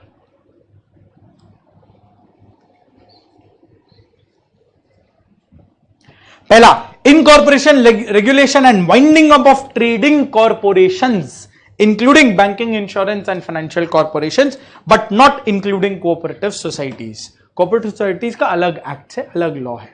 नेक्स्ट नीचे, incorporation regulation winding up of corporations whether trading और not with objects not confined to one state, वो फैला हुआ बिजनेस होगा, बट नॉट इंक्लूडिंग यूनिवर्सिटीज। इतना अपने को ज्ञान नहीं चाहिए, बट कहीं ना कहीं तुमको ये हिंट मिला ना, कॉर्पोरेशंस के लिए यहां सब्जेक्ट डिफाइन कर दिया। तो अब तुम्हारा कंपनीज लॉ बन सकता है क्या, कंपनीज लॉ बन सकता है क्या, हाँ बन सकता है। बात समझ आए ना, बात समझ आया। वैसे ही स्टेट लिस्ट में बहुत सारे कुछ मैटर्स दिए हुए हैं, एग्जाम्पल दे सकता है। स्टेट लिस्ट में क्या क्या आएगा, तुमको मालूम है हर स्टेट का अपना पुलिस रहता है, अलग अलग, हर स्टेट का अपना अलग पुलिस रहता है ऑब्वियसली। तो वो स्टेट लिस्ट में, स्टेट लिस्ट अपने हिसाब से पुलिस के ऊपर लॉ बनाएगा, करेक्ट। उसके बाद तुमको मालूम है सब, बस ये नहीं मालूम कि ये स्टेट के दायरे में आता है। जब कोविड आया था तुम देखा था लाइन कितना लगा था, कहां पे बोलो, दिल्ली में दारू का ठेका के सामने कितना लाइन लगा था, टीवी में दिखाता था, देखा था तुम भी, बोलो ना, तुम लगे थे क्या उस लाइन में, कोई भी है ऐसा, बताएगा थोड़ी, समझ आ रहा है ना। तो वो स्टेट सॉरी दारू, तुमको मालूम है कुछ कुछ स्टेट्स में दारू बैंड है, कौन सा स्टेट, हो बिहार, वेरी गुड। तो हमको तो शुरू में नहीं लगा था बिहार में सच्ची में बैंड है, देख के तो लगा ही नहीं कभी, हाँ अभी भी नहीं लगता। और एक बहुत बड़ा स्टेट में बैंड है जिसमें एक्चुअली बहुत स्ट्रिक्ट भी है, गुजरात, गुजरात। वहां तुमको मिलेगा भी नहीं, जेन्युइनली मिलेगा भी नहीं, बहुत डिफिकल्ट होता है मिलना, मतलब हमको बस पता है, हाँ इतना ही। अभी आगे तुम जिस नजर से देख रहे हो मत देखो, क्लियर है। तो ये रहा एक। अब ऑब्वियस सवाल है, अगर गुजरात बैन करके रखा है, बिहार बैन करके रखा है, तो ये क्या पार्लियामेंट का रेडार में आएगा। अगर पार्लियामेंट का रेडार में आता तो पूरे इंडिया पे बैन हो जाता, है या ना, स्टेट लिस्ट में है ना। ये सारा नशा वाला जितना काम स्टेट गवर्नमेंट का ही है, देखो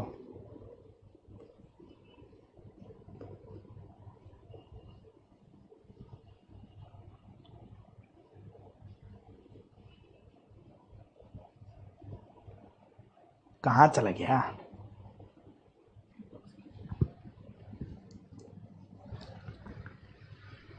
इंटॉक्सिकेटिंग लिकर, समझ गया ना, दारू, सिंपल आसारण भाषा में, करेक्ट।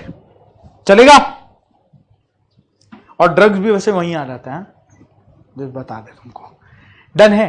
तो इस तरह से यहां पे स्टेट लिस्ट में कुछ कुछ बात आ जाएगा, कुछ कुछ बात कॉन्करेंट लिस्ट में आ जाएगा। एग्जांपल दे सकता है कॉन्करेंट लिस्ट का? नेशनल इमरजेंसी के टाइम अगर कोई भी लॉ बनेगा, वो तो यूनियन लिस्ट।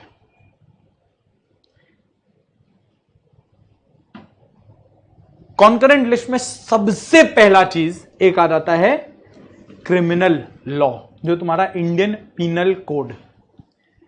कॉन्करेंट लिस्ट क्या रहता है? एक मेन यूनियन लॉ बनेगा, उसके बेसिस पे हर स्टेट अपना अपना वेरिएशन निकाल सकता है। फॉर एग्जाम्पल, अगर तुम कोई रोड एक्सीडेंट करते हो, करेक्ट, तो उसके लिए पनिशमेंट हर स्टेट में अलग हो सकता है। That is concurrent list. एक मेन लॉ पार्लियामेंट बना दिया, अब उसके बाद वेरिएशंस स्टेट कर सकते हैं। थोड़ा ऑब्वियसली वो डिफाइंड होता है, क्या वेरिएशन, किस सब्जेक्ट में वेरिएशन, सब डिफाइंड होता है, बट वहां पे स्टेट कर सकता है। नेक्स्ट, कुछ तुम सुना होगा सीबीएसई आईएससी बोर्ड्स हो जाते हैं, और कुछ तुम सुने होगे स्टेट बोर्ड्स हो जाते हैं। सीबीएसई आईएससी किसके अंडर में आया? सेंट्रल। स्टेट बोर्ड किसके अंडर में आया? स्टेट। तो यहां दोनों आ गया ना, फिर तुम्हारा एजुकेशन यहां पे आ जाता है। एजुकेशन को लोग थोड़ा नीचे रखते हैं।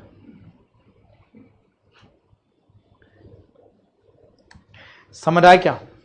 तो इस तरह से बहुत सारा चीज। फॉरेस्ट एक और सब्जेक्ट है जो कॉन्करेंट लिस्ट में आ जाता है, कि ऑब्वियसली कोई फॉरेस्ट जब उग रहा होगा तो ये नहीं, ओहो यहां वेस्ट बंगाल खत्म, इसके आगे नहीं जा सकते। Anything which x tends a state, वो स्टेट लिस्ट में नहीं आ सकता, तो वो कहीं ना कहीं कॉन्करेंट लिस्ट में आ जाता है। समझ आया क्या? जैसे ट्रांसफर ऑफ प्रॉपर्टीज। अब तुमको एक जगह से दूसरी जगह अगर प्रॉपर्टी ट्रांसफर करना है, स्टेट चेंज हो सकता है ना वहां पे, तो वो स्टेट लिस्ट में कैसे आएगा? नहीं आ पाएगा। समझ आ रहा है क्या? कुछ कुछ तो इस तरह से अपना 3 लिस्ट इंडिया में बने हुए हैं। डन है यहां तक बात? क्लियर हुआ? एक दो एग्जांपल लिखना इसमें कि नहीं हो गया? आगे चलें? नहीं लिखना? ऐसा ऐसे नहीं, एक दो तो बस लिख लो। यूनियन लिस्ट में लिख लो तुम इनकम टैक्स,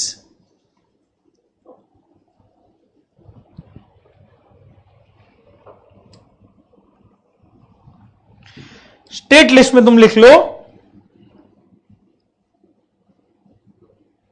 पुलिस या दारू, याद हो जाएगा। और कॉन्करेंट लिस्ट में तुम लिख लो एजुकेशन। डन यहां तक? बेसिक बेसिक पक्का?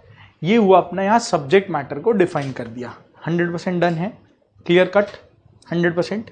तो ये एक पार्ट हुआ। अब अभी तक हम लोग क्या देखे, एक बार मेरे साथ रिपीट करो। अभी तक हम लोग देखे इंडिया का जो अपना स्ट्रक्चर है, एग्जीक्यूटिव, लेजिस्लेटिव और जुडिशियरी। करेक्ट? एग्जीक्यूटिव हुआ day to day affairs, legislative हुआ पार्लियामेंट और असेंबली, स्टेट लेजिस्लेचर, जुडिशियरी हुआ अपना कोर्ट्स, कोर्ट ऑफ लॉ। अब लेजिस्लेटिव का काम होगा लॉ बनाना, तो उसके लिए सबसे सुप्रीम लॉ कौन सा बना हुआ है? कॉन्स्टिट्यूशन ऑफ इंडिया 26 जनवरी 1950।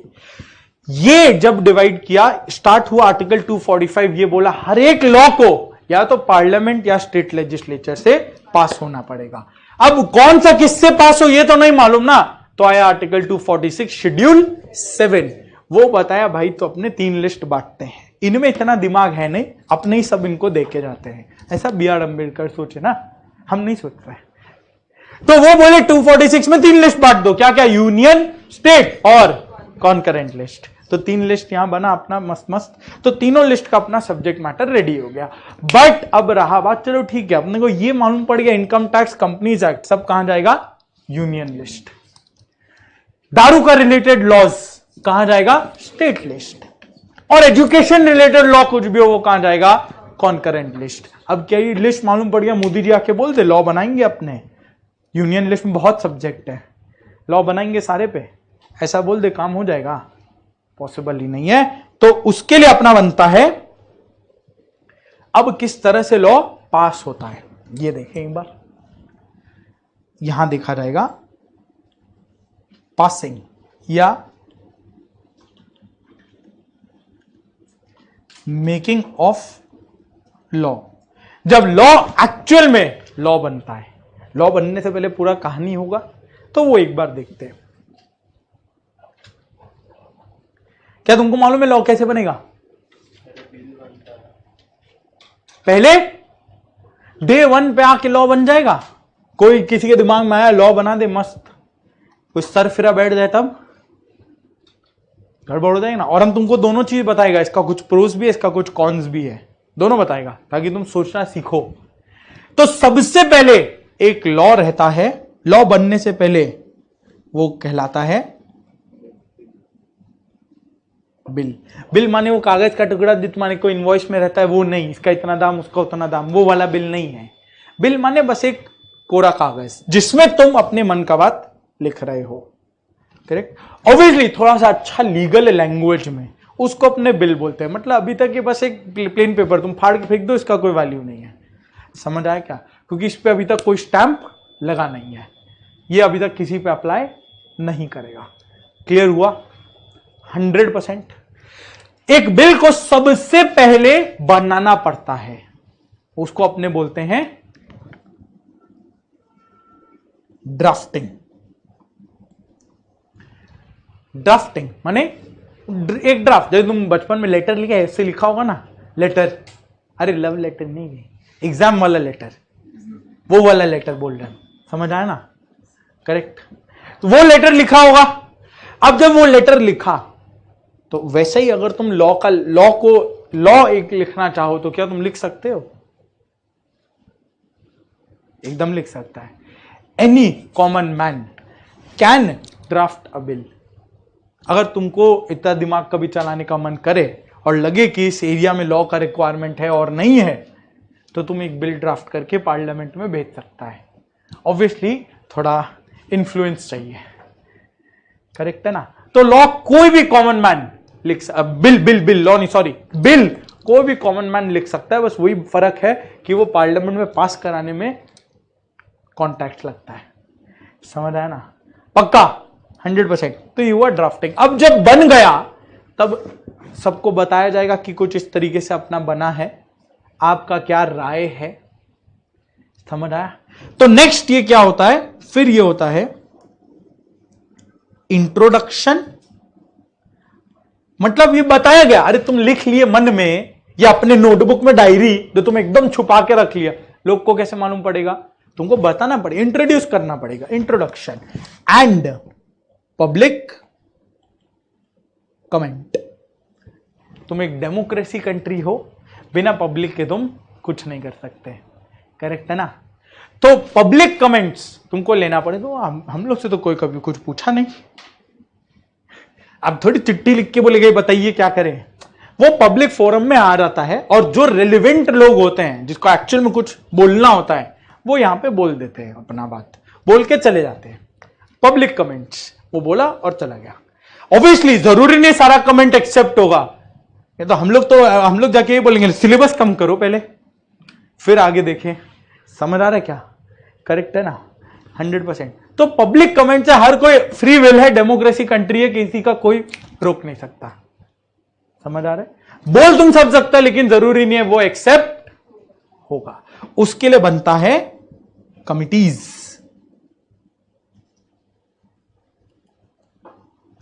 उसके लिए बनता है कमिटीज। बहुत सारा कमिटीज, अलग अलग लॉ के लिए अलग अलग कमिटी बनेगा। वो कमिटी अब सोच के देखना, अगर ये लॉ बनाने के लिए कोई अच्छे इंसान को दे दे जो आज के दिन इंडिया को लीड कर रहा है या कभी भी इंडिया को लीड कर रहा होगा, उसको दे दे, उसको मालूम होगा क्या क्या बनाना है, कुछ भी बना के चल जाएगा। समझ आ रहा है क्या? तो जस्ट बिकॉज वो लीडर है या वो लीड कर रहा है इंडिया को, जरूरी है उसको लॉ का ज्ञान होगा? अरे उससे ज्यादा तुमको 4 क्लास में आइडिया लग जाएगा। बात समझ आ रहा है ना? तो वो लोग लॉ नहीं बना सकते। लॉ बनाने के लिए तुमको एक्सपर्ट लोग चाहिए इंडस्ट्री के, जिसको एक्चुअल में प्रॉब्लम्स मालूम हो और वो ऑब्वियसली सॉल्यूशंस दे के जाए कि ये प्रॉब्लम है, इसके लिए इस तरह से होना चाहिए। बात समझ आया ना? पक्का। तो यहां पे कमिटीज का रोल आता है। डन है। कमिटीज ऑब्वियसली इंडस्ट्री एक्सपर्ट्स से बनता है। जब हम कंपनी लॉ का कमिटी के बारे में बात करेगा तब तुमको बताएगा कौन कौन लोग इसमें आते हैं, कौन कौन लोग इसके कमिटी में थे। डन, यहां तक बेसिक। तो अब कहीं ना कहीं तुम्हारा बिल रेडी है क्या? बिल मतलब एक फर्स्ट ड्राफ्ट, एक प्राइमा फेसी जो तुम अपने मन से सोचे हो, कमिटीज का अप्रूवल्स लिए हो, लोग का इसमें दिमाग लगा है, पब्लिक कमेंट्स आया है। करेक्ट है। अभी तक ये लॉ नहीं बना है, क्योंकि लॉ बनने के लिए इसको क्या लगेगा? Approval from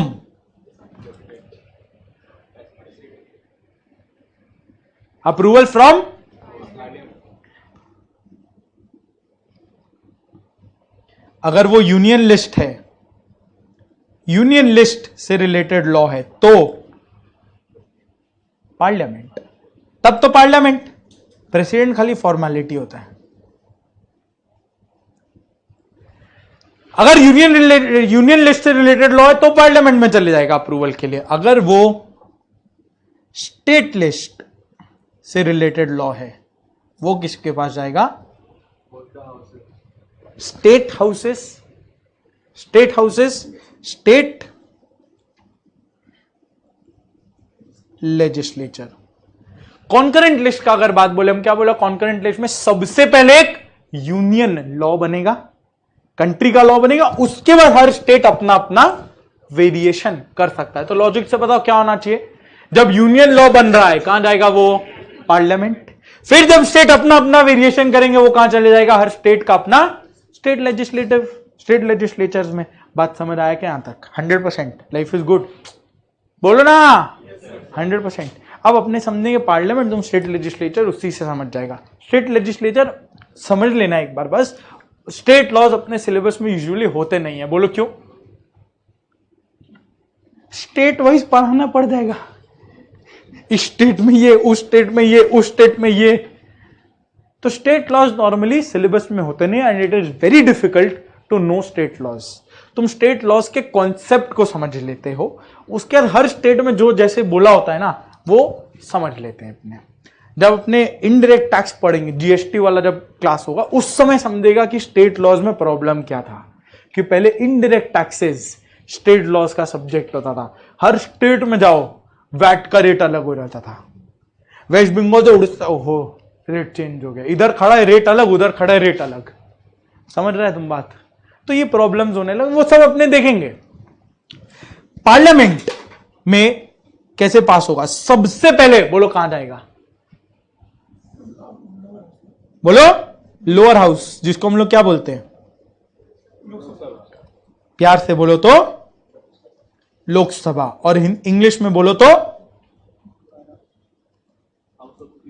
house of people. बहुत बढ़िया। लोकसभा, लोक माने लोग, इंसान, पब्लिक। सभा माने हाउस। तो इसको इंग्लिश में क्या बोलते हैं? House of people. इसीलिए इसको लोअर हाउस बोला जाता है। सबसे पहले यहां पे जाएगा, और इसके लिए कितना अप्रूवल लगता है?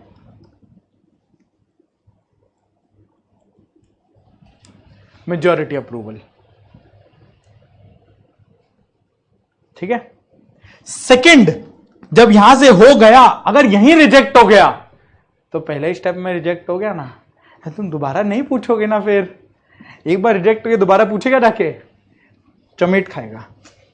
हाँ या ना? समझ आ रहे ना? रिलेट कर पा रहे ना अपने जीवन से? पक्का। तो रिजेक्ट हो गया तो वहीं बात खत्म, आगे बात नहीं बढ़ सकता। बट अगर वहां एक्सेप्ट हो गया, आगे बात बढ़ेगा। सेकंड स्टेप में क्या होगा? अरे इधर वाला सेकंड स्टेप क्या होगा? राज्य, इसको अपने बोलते हैं, इधर में तो अपर हाउस लिखना पड़ेगा।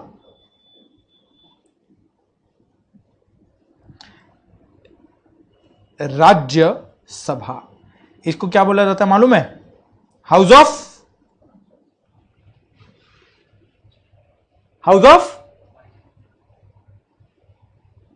राज्य माने क्या? States. House of state council. क्योंकि इसमें इलेक्ट लोग कैसे इलेक्ट होते हैं मालूम?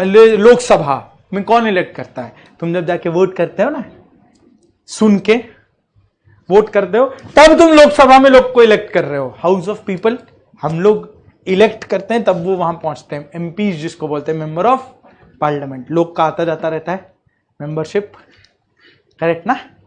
उसके बाद अपर हाउस में अपना कोई रोल नहीं होता है। वो लोग कहां से आते हैं? नाम से देखो, राज्यसभा। कहां से आया? स्टेट से आया। हर स्टेट का जो मेंबर है ना, वो राज्यसभा में बैठता है, समझ आया? और यहां कुछ मेंबर्स होते हैं जो स्टेट से नहीं आते, जिसको डायरेक्टली प्रेसिडेंट अपॉइंट करता है। जैसे सचिन तेंदुलकर, कुछ स्टेट से थोड़ी आया वहां पे। तुम मालूम है ना वो राज्यसभा मेंबर है? नहीं मालूम? क्या बोल रहा है? कोई बात नहीं, अब मालूम पड़ गया। सचिन तेंदुलकर अब थोड़ी कोई स्टेट से आया होगा, इलेक्शन लड़ा, वो इनविटेशन से आया। तुमको नहीं आएगा, मतलब अपने को नहीं आएगा, बहुत कुछ करना पड़ेगा उसके लिए, तब आएगा। और वो क्या होता है ना, तुम्हारा मतलब एक होता है ना फेस बनता है। ऑब्वियसली सचिन तेंदुलकर को इतना कोई लॉ का आइडिया नहीं होगा, बट वो क्या होता है, ओपिनियन अपना रख सकता है। बात समझ आया ना? तो वैसे होता है। यहां पे भी अपने को अप्रूवल कितना चाहिए? Greater than 50% majority. यस और नो? फटाफट बोलो। राखी डिस्काउंट ये क्या होता है? इधर आप डन है क्या यहां तक? पक्का? और वही जिस स्टेट लेजिस्लेचर का अगर बात करें, तुम बता सकते हैं क्या होता है? पहला,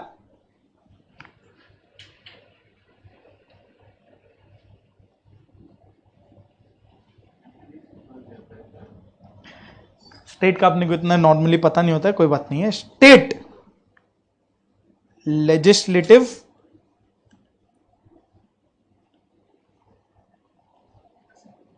असेंबली, जिसको तुम हिंदी में बोलते हो विधानसभा। MLA चच्चा विधायक है, ये वही होता है MLA। समझ आ रहा है ना? MLA तुम सुना होगा, लेकिन अब तुम रिलेट कर पाएगा, अच्छा ये कौन है? समझ आ रहा है ना? क्लियर है ना? अभी तक MLA सुनते दिमाग बंद हो जाता, बस कुछ तो है। अब मालूम पड़ गया ना कौन है। जब तुम्हारा स्टेट इलेक्शन होगा ना, तब तुम MLA चुनते हो, तो समझ लेना तुम्हारे ही पाप का नतीजा है। अरे वो क्लियर ना? पक्का? डन। ये हुआ अपना विधानसभा। नेक्स्ट ये किस में जाएगा? फिर से अगर फर्स्ट स्टेप में रिजेक्ट, तो कभी सेकेंड स्टेप नहीं आ सकता जीवन में। सेकेंड स्टेप क्या होगा? अरे थोड़ा मुंह जुबानी बोल दो। स्टेट लेजिस्लेटिव काउंसिल, जिसको हम लोग हिंदी में बोलते हैं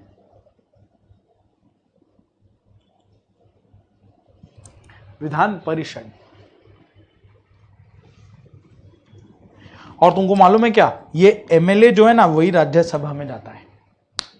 हर स्टेट का अपना अपना रेशियो के हिसाब से स्टेट चूज करेगा कि किसमें थोड़ा दिमाग है, वो चले जाए। समझ आया ना? और बाकी लोग यहीं रहे। क्लियर? डन? पक्का? एक बेसिक सेंस आ रहा है, करेक्ट है ना? अब जब लॉ बनेगा तो सबसे पहले बिल बना। अभी तक हम लोग क्या देखे? सबसे पहले एक बिल आया। बिल कुछ नहीं, कागज का टुकड़ा जिसमें तुम कुछ कुछ कुछ कुछ कुछ कुछ लिख लिए लीगल लैंग्वेज में। ऑब्वियसली ये बिल बन के ड्राफ्ट हो गया। अब ये इंट्रोड्यूस होगा, सबको बताया जाएगा इसके बारे में कि ऐसा कुछ बता रहे हैं। जैसे तुमको मालूम है क्या, एट द मोमेंट इंडिया में कुछ कुछ बिल्स इंट्रोड्यूस हुए हैं, बट अभी तक वो लॉ बना नहीं है। मालूम है? नहीं?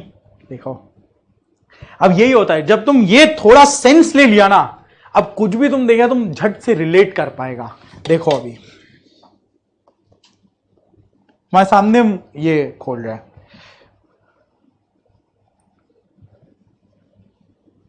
ये देखो, मिनिस्ट्री ऑफ पार्लियामेंट्री अफेयर्स। कोई फर्जी वेबसाइट नहीं है, इंडियन गवर्नमेंट का वेबसाइट है। ये देखो, यहां तुमको दिख रहा है, क्या दिख रहा है? Introduced in LSRS।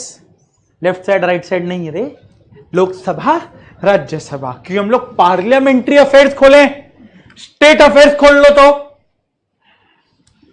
VS VP विधानसभा विधान परिषद या LALC लोक लेजिस्लेटिव असेंबली लेजिस्लेटिव काउंसिल। समझ आया क्या? जिस दिन वो पास हो जाएगा लोकसभा में पास्ट इन लोकसभा, जिस दिन वो पास हो जाएगा राज्यसभा में पास्ट इन राज्यसभा। उसके बाद एक थर्ड स्टेप होता है प्रेसिडेंट असेंट, स्टेट में बोले तो गवर्नर असेंट। फॉर्मेलिटी स्टेप होता है, वो कुछ वैल्यू नहीं उसका। उसके पहले वो लॉ बन गया, वो साइन कर देगा बस, ठीक है। वो इधर थप्पा बस वो लग जाता है। देखो 3 भारतीय भारतीय भारतीय बिल देखो, इसका डेट देखो, तुमको दिख रहा है क्या? नीचे का लिस्ट तुम देखो, past in Lok Sabha past in Rajya Sabha तुमको दिख जाएगा, कुछ कुछ में नहीं दिखेगा, वो अभी तक हुआ नहीं है। बट ये ऊपर वाला तुम देखो यहां पे 10 अगस्त 11 अगस्त, अभी हाल ही का बात है, 20 दिन पहले हाल ही का बात हुआ। यानी ये अभी जस्ट इंट्रोड्यूस हुआ है, लोगों को बताया गया है कि हम ऐसा ऐसा कुछ सोच रहे हैं, अपना ओपिनियन दीजिए, कमिटीज का ओपिनियन आएगा तब इस पे आगे चर्चा करेंगे। बात समझ आ रहा है क्या? और इसमें 3 बहुत इंपॉर्टेंट बिल्स हैं जो तुम्हारे इंडियन लॉज को बदल देगा। पहला 345 पढ़ना है, 345, हाँ सही बोला आकाश, बहुत बढ़िया। 345 पहला भारतीय न्याय संहिता बिल, कौन सा है ये? पहला भारतीय न्याय संहिता बिल। नेक्स्ट भारतीय नागरिक सुरक्षा संहिता बिल। थर्ड भारतीय साक्ष्य बिल। ये तीनों तुम्हारा आज भी लॉज है, उसको चेंज किया जा रहा है। कौन सा 3 लॉ है? Indian penal code, civil criminal procedure code और इंडियन एविडेंसेस एक्ट। ये तीनों एक्ट को अब रिप्लेस किया जाएगा ये 3 एक्ट से। समझ आ रहा है क्या? कुछ कुछ समझ आ रहा है? ये तुम फेस कर रहे हो एट द मोमेंट, बस किसी को आइडिया नहीं है। तुमको भी मालूम था क्या इससे पहले? नहीं ना?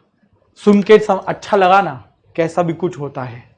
तब कभी भी तुम कहीं पे भी देखो कि ऐसा बिल इंट्रोड्यूस हुआ है, तुमको मालूम पड़ेगा ना क्या हुआ है। अच्छा अब ये बना है, लोगों को बताया जा रहा है, पब्लिक कमेंट आ रहा है, कमिटीज का ओपिनियन आ रहा है, अभी तक ये लॉ नहीं बना। जिस दिन यहां पे डेट आ जाएगा पास्ट इन लोकसभा, जिस दिन यहां पे डेट आ जाएगा passed in Rajya Sabha, Indian penal code replace हो जाएगा, इंडियन एविडेंसेस एक्ट रिप्लेस हो जाएगा, क्रिमिनल प्रोसीजर कोड रिप्लेस हो जाएगा ये 3 एक्ट से। समझ आया क्या? बोलो ना, आया ना? पक्का। अब देखते तुम्हारा, तुमको कभी तुम अगर थोड़ा भी नोटिस किया हो, लास्ट कुछ सालों में जितना एक्ट हमने पास किया है इंडिया में, पहले नहीं हुआ इतना एक्ट पास। कभी ये रियलाइज किया है? आप सोचो तो रियलाइज कर पा रहा है? क्यों? ये पासिंग का तरीका देखो। हम लोग क्या बोले, पार्लियामेंट का बात करते हैं, हो गया अभी स्टेट लेजिस्लेचर, इससे ज्यादा दरकार नहीं है। पार्लियामेंट का बात करते हैं, बस 5 से 10 मिनट और। समझ आ रहा है ना? एक बेस क्रिएट हो रहा है ना। अब कोई भी लॉ का बात करेगा ना, तुमको एटलीस्ट उसका बेस रेडी रहेगा कि कौन से कहां से आया। कॉन्स्टिट्यूशन 245 बोलेगा पार्लियामेंट लॉ बना सकता है, स्टेट लेजिस्लेचर लॉ बना सकता है। फिर सब्जेक्ट डिवाइड किया 246 का schedule number 7 union state concurrent. तुमको एटलीस्ट सोर्स ऑफ लॉ मालूम है, कहां से ये आया, किस रिडार में ये जन्म रहा है, और फिर वो पास कैसे हुआ। ये आया पार्लियामेंट में, Lok Sabha Rajya Sabha, lower house upper house, state में लेजिस्लेटिव असेंबली लेजिस्लेटिव काउंसिल, विधानसभा विधान परिषद। अब अगर लोअर हाउस अपर हाउस का बात करें, सबसे पहले 50% मेजोरिटी अप्रूवल चाहिए।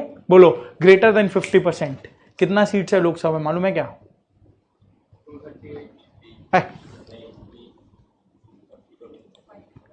हाँ कौन? बोलो बोलो, सही बोला। 543 + 2, वो 2 एंग्लो इंडियंस होते हैं, तो पहले के लोग हैं। 543 प्योर वो लोग हैं जिनको हम लोग इलेक्ट कर रहे होते हैं अलग अलग स्टेट के थ्रू। अलग अलग स्टेट्स में इलेक्शन होगा ना, जनरल इलेक्शन, तो अपने जहां जहां इलेक्ट करते हैं वो इधर से जाते हैं। 543 + 2, बोलो मेजोरिटी कितना? 2 को छोड़ दो, इसलिए हम +2 अलग से लिखा, क्योंकि 2 एंग्लो इंडियन है, उनको हम लोग नहीं चुनते हैं। 543 का मेजोरिटी कितना होगा?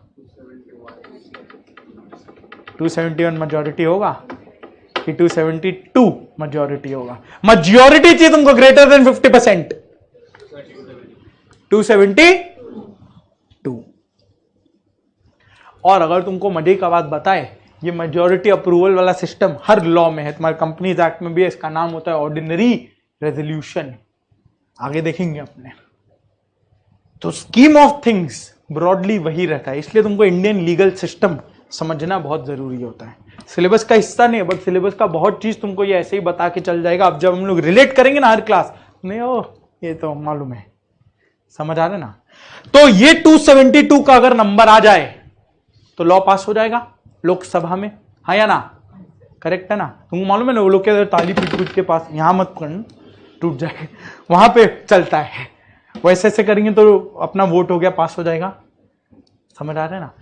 नेक्स्ट, राज्यसभा में 50% अप्रूवल चाहिए। मालूम है क्या कितने लोग हैं वहां पे? 245। इसमें से हम क्या बताया था, इसको भी ब्रेक कर लो, 233 प्लस 12। लेकिन ये ब्रेक मत करो, एक्चुअली क्यों नहीं हम बताते, 245 होल नंबर ही लिख लो। इसमें कुछ लोग हैं जो प्रेसिडेंट इलेक्ट करता है, हम तुमको बताया 12 लोग। कुछ लोग हैं जो स्टेट लेजिस्लेचर्स, राज्यसभा है ना, लेजिस्लेटिव असेंबलीज के लोग आ जाते हैं इसमें। तो कुल मिला के 245, लेकिन इसका जो मेजॉरिटी है वो पूरा 245 पे कैलकुलेट होता है। बोलो मेजॉरिटी क्या आएगा? समझ आया क्या? करेक्ट ना। अब तुमको एक मजे का बात बताएं, यानी सपोज अगर तुम गवर्नमेंट बना रहे हो, बीजेपी का ही ले लो, छोड़ो बाकी, मेरा कोई वो नहीं है, कोई इसमें कोई पॉलिटिक्स नहीं है। हम बस तुमको एग्जिस्टिंग पॉलिटिकल स्ट्रक्चर से कुछ इंपॉर्टेंट बात बताना चाह रहे हैं, दैट इज इट, ठीक है ना। तो इसमें पॉलिटिक्स मत जोड़ना, बहुत फैक्ट बात से। बीजेपी सबसे पहले आया था 2014 में, फिर आया 2019 में, और तुम देखो क्या झट लॉज पास हुए 2014 के बाद से। क्यों? जब वो 2014 में आया, कितने सीट के साथ आया मालूम है?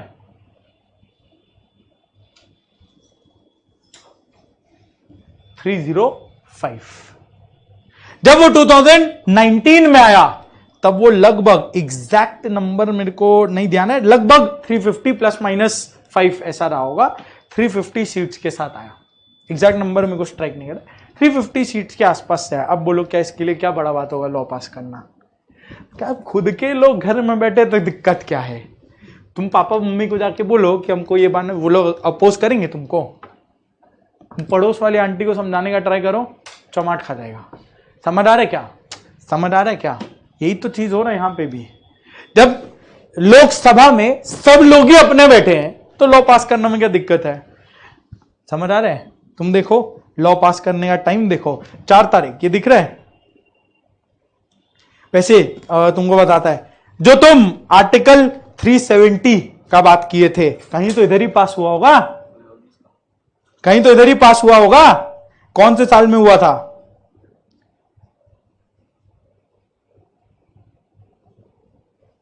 अरे 19 में था ना, कहां है रे?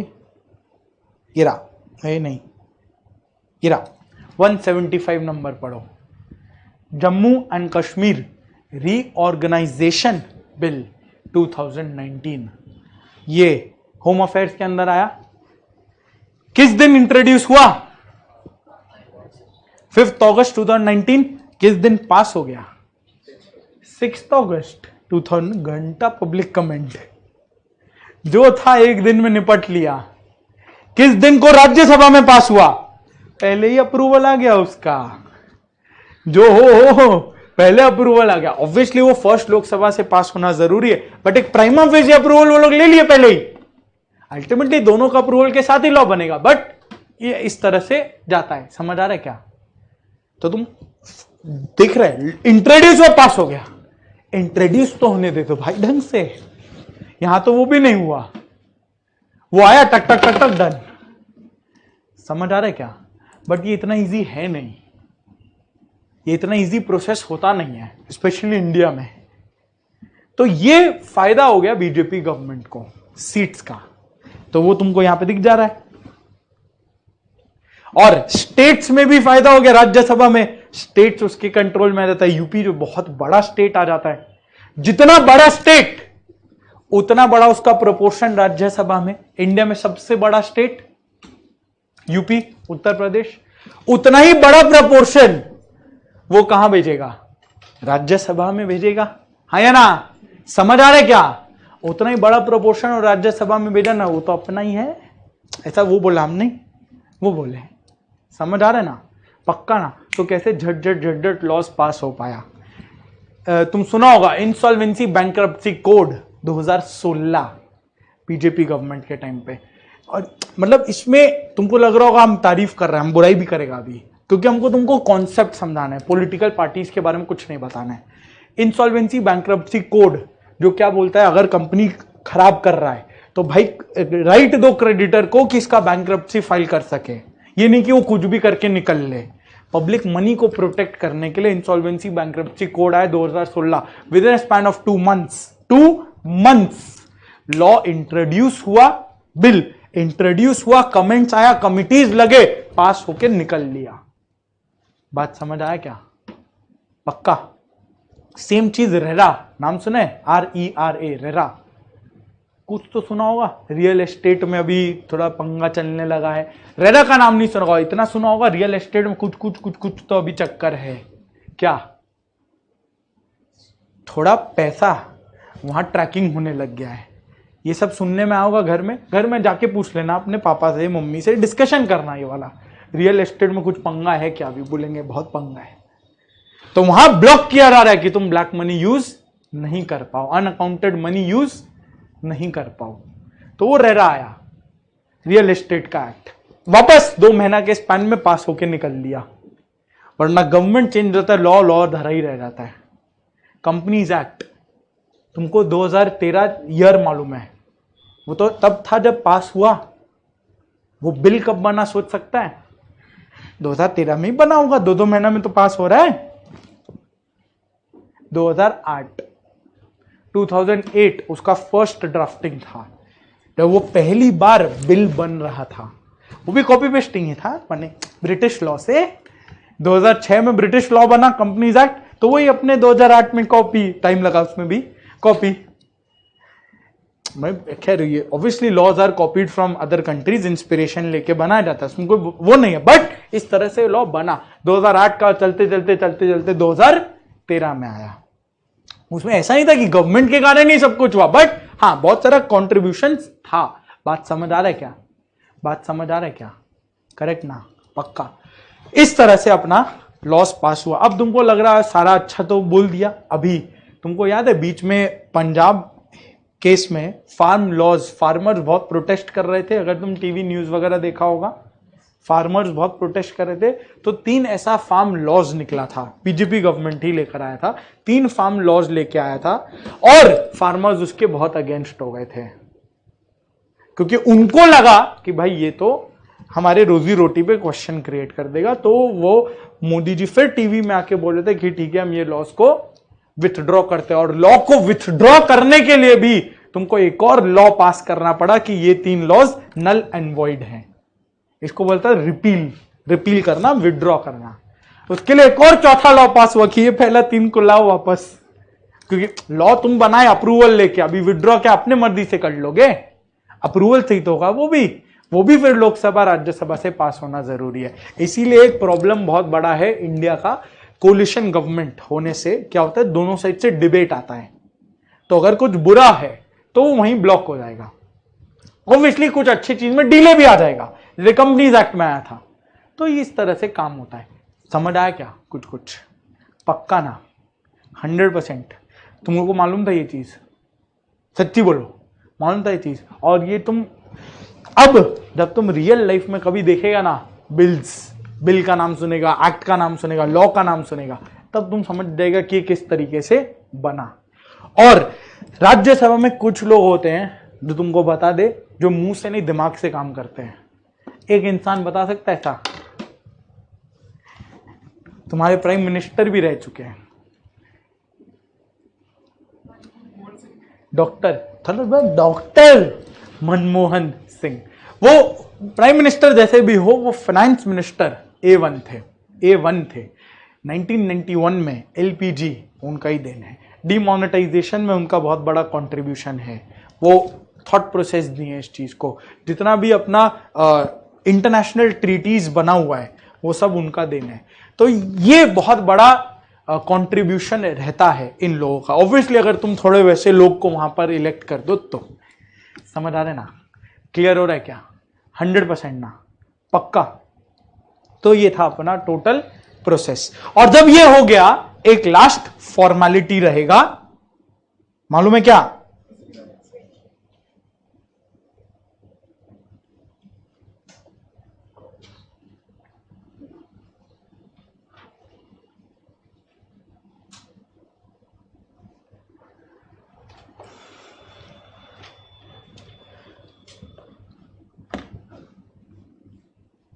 और इसके बाद फाइनली लोग को वो बता दिया जाएगा कि ये अपना इंडिया में लॉ अप्लाई कर गया।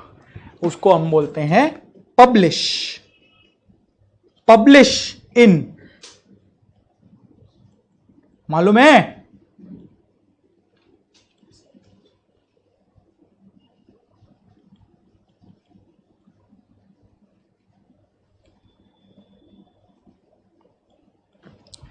क्लियर हुआ? ये था तुम्हारा पूरा लॉ बनने का तरीका इंडिया का।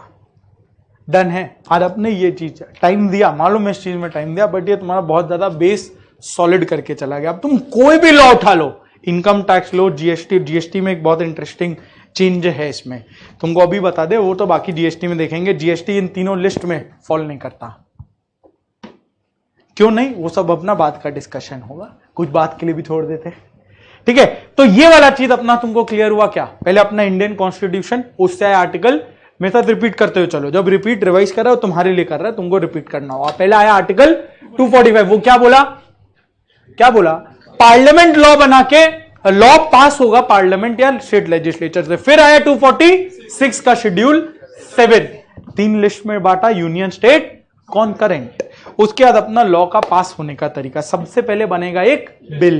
बिल क्या होगा? सबसे पहले वो ड्राफ्ट हुआ, फिर बताया गया, इंट्रोडक्शन और पब्लिक कमेंट्स मांगा। बता दो यार, आपका ओपिनियन भी हम कंसिडर करेंगे, एक्सेप्ट करेंगे नहीं, बात का बात है, बोलो तो सही।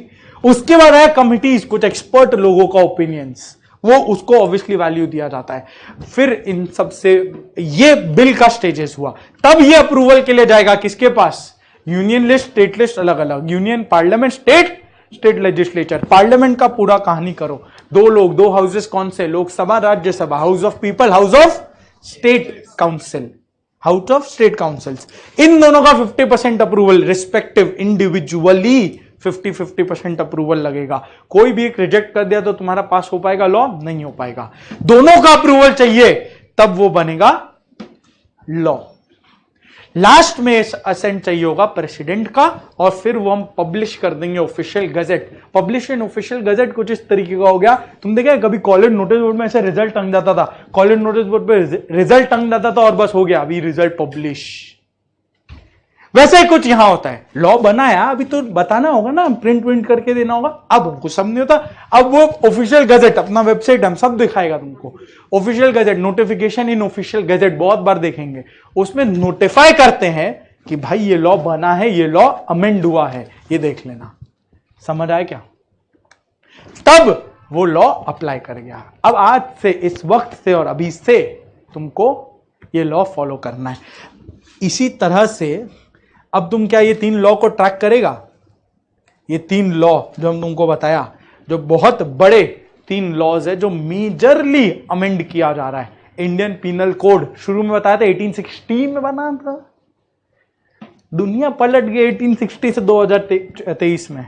समझ आ रहा है ना? तो major reforms, Indian penal code, criminal procedure code और इंडियन एविडेंसेस एक्ट। कभी भी ये 3 का तुम देखना, जब पार्लियामेंट सेशंस होंगे तुम देखना इस 3 पे डिस्कशन चलेगा। अब तुम टीवी देखिएगा तुमको लगेगा कुछ तो है।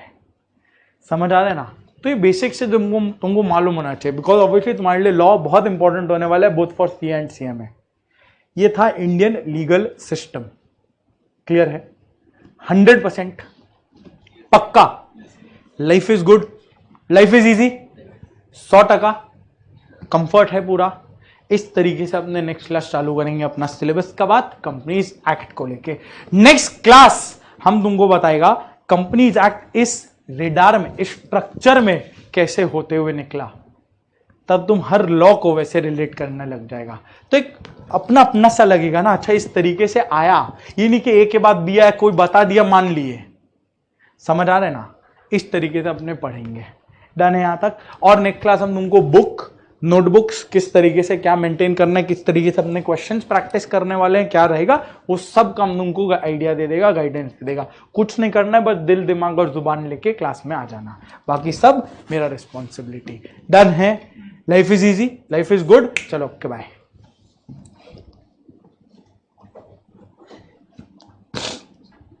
नेक्स्ट क्लास तुम्हारा होगा आज वेडनेसडे फ्राइडे, 1.5 वीक हम लोग ऑल्टरनेट डेज चलते हैं। तुम थोड़ा कंफर्टेबल हो जाओ, उसके बाद मस्त स्पीड पकड़ लेंगे, तब तुम बोले इतना इतना पढ़ लिया, उसके बाद स्पीड पकड़ लेंगे। ठीक है, एक बस कंफर्ट देना, डायरेक्ट बॉम्ब नहीं छोड़। डन है। किसी को कोई भी तरीके का डाउट हुआ यहां तक है तो बता दो या पूछ लो, कुछ भी चीज जो तुमको जानना है, जो तुम आज तक सोचते रहा बट इसका आइडिया नहीं पड़ा, कुछ भी चीज।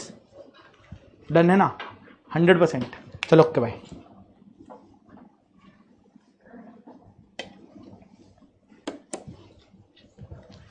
अच्छा ठीक है, ठीक है आकाश, हम डिस्कशन करते हैं, डोंट वरी, हम डिस्कशन करते हैं उनके साथ।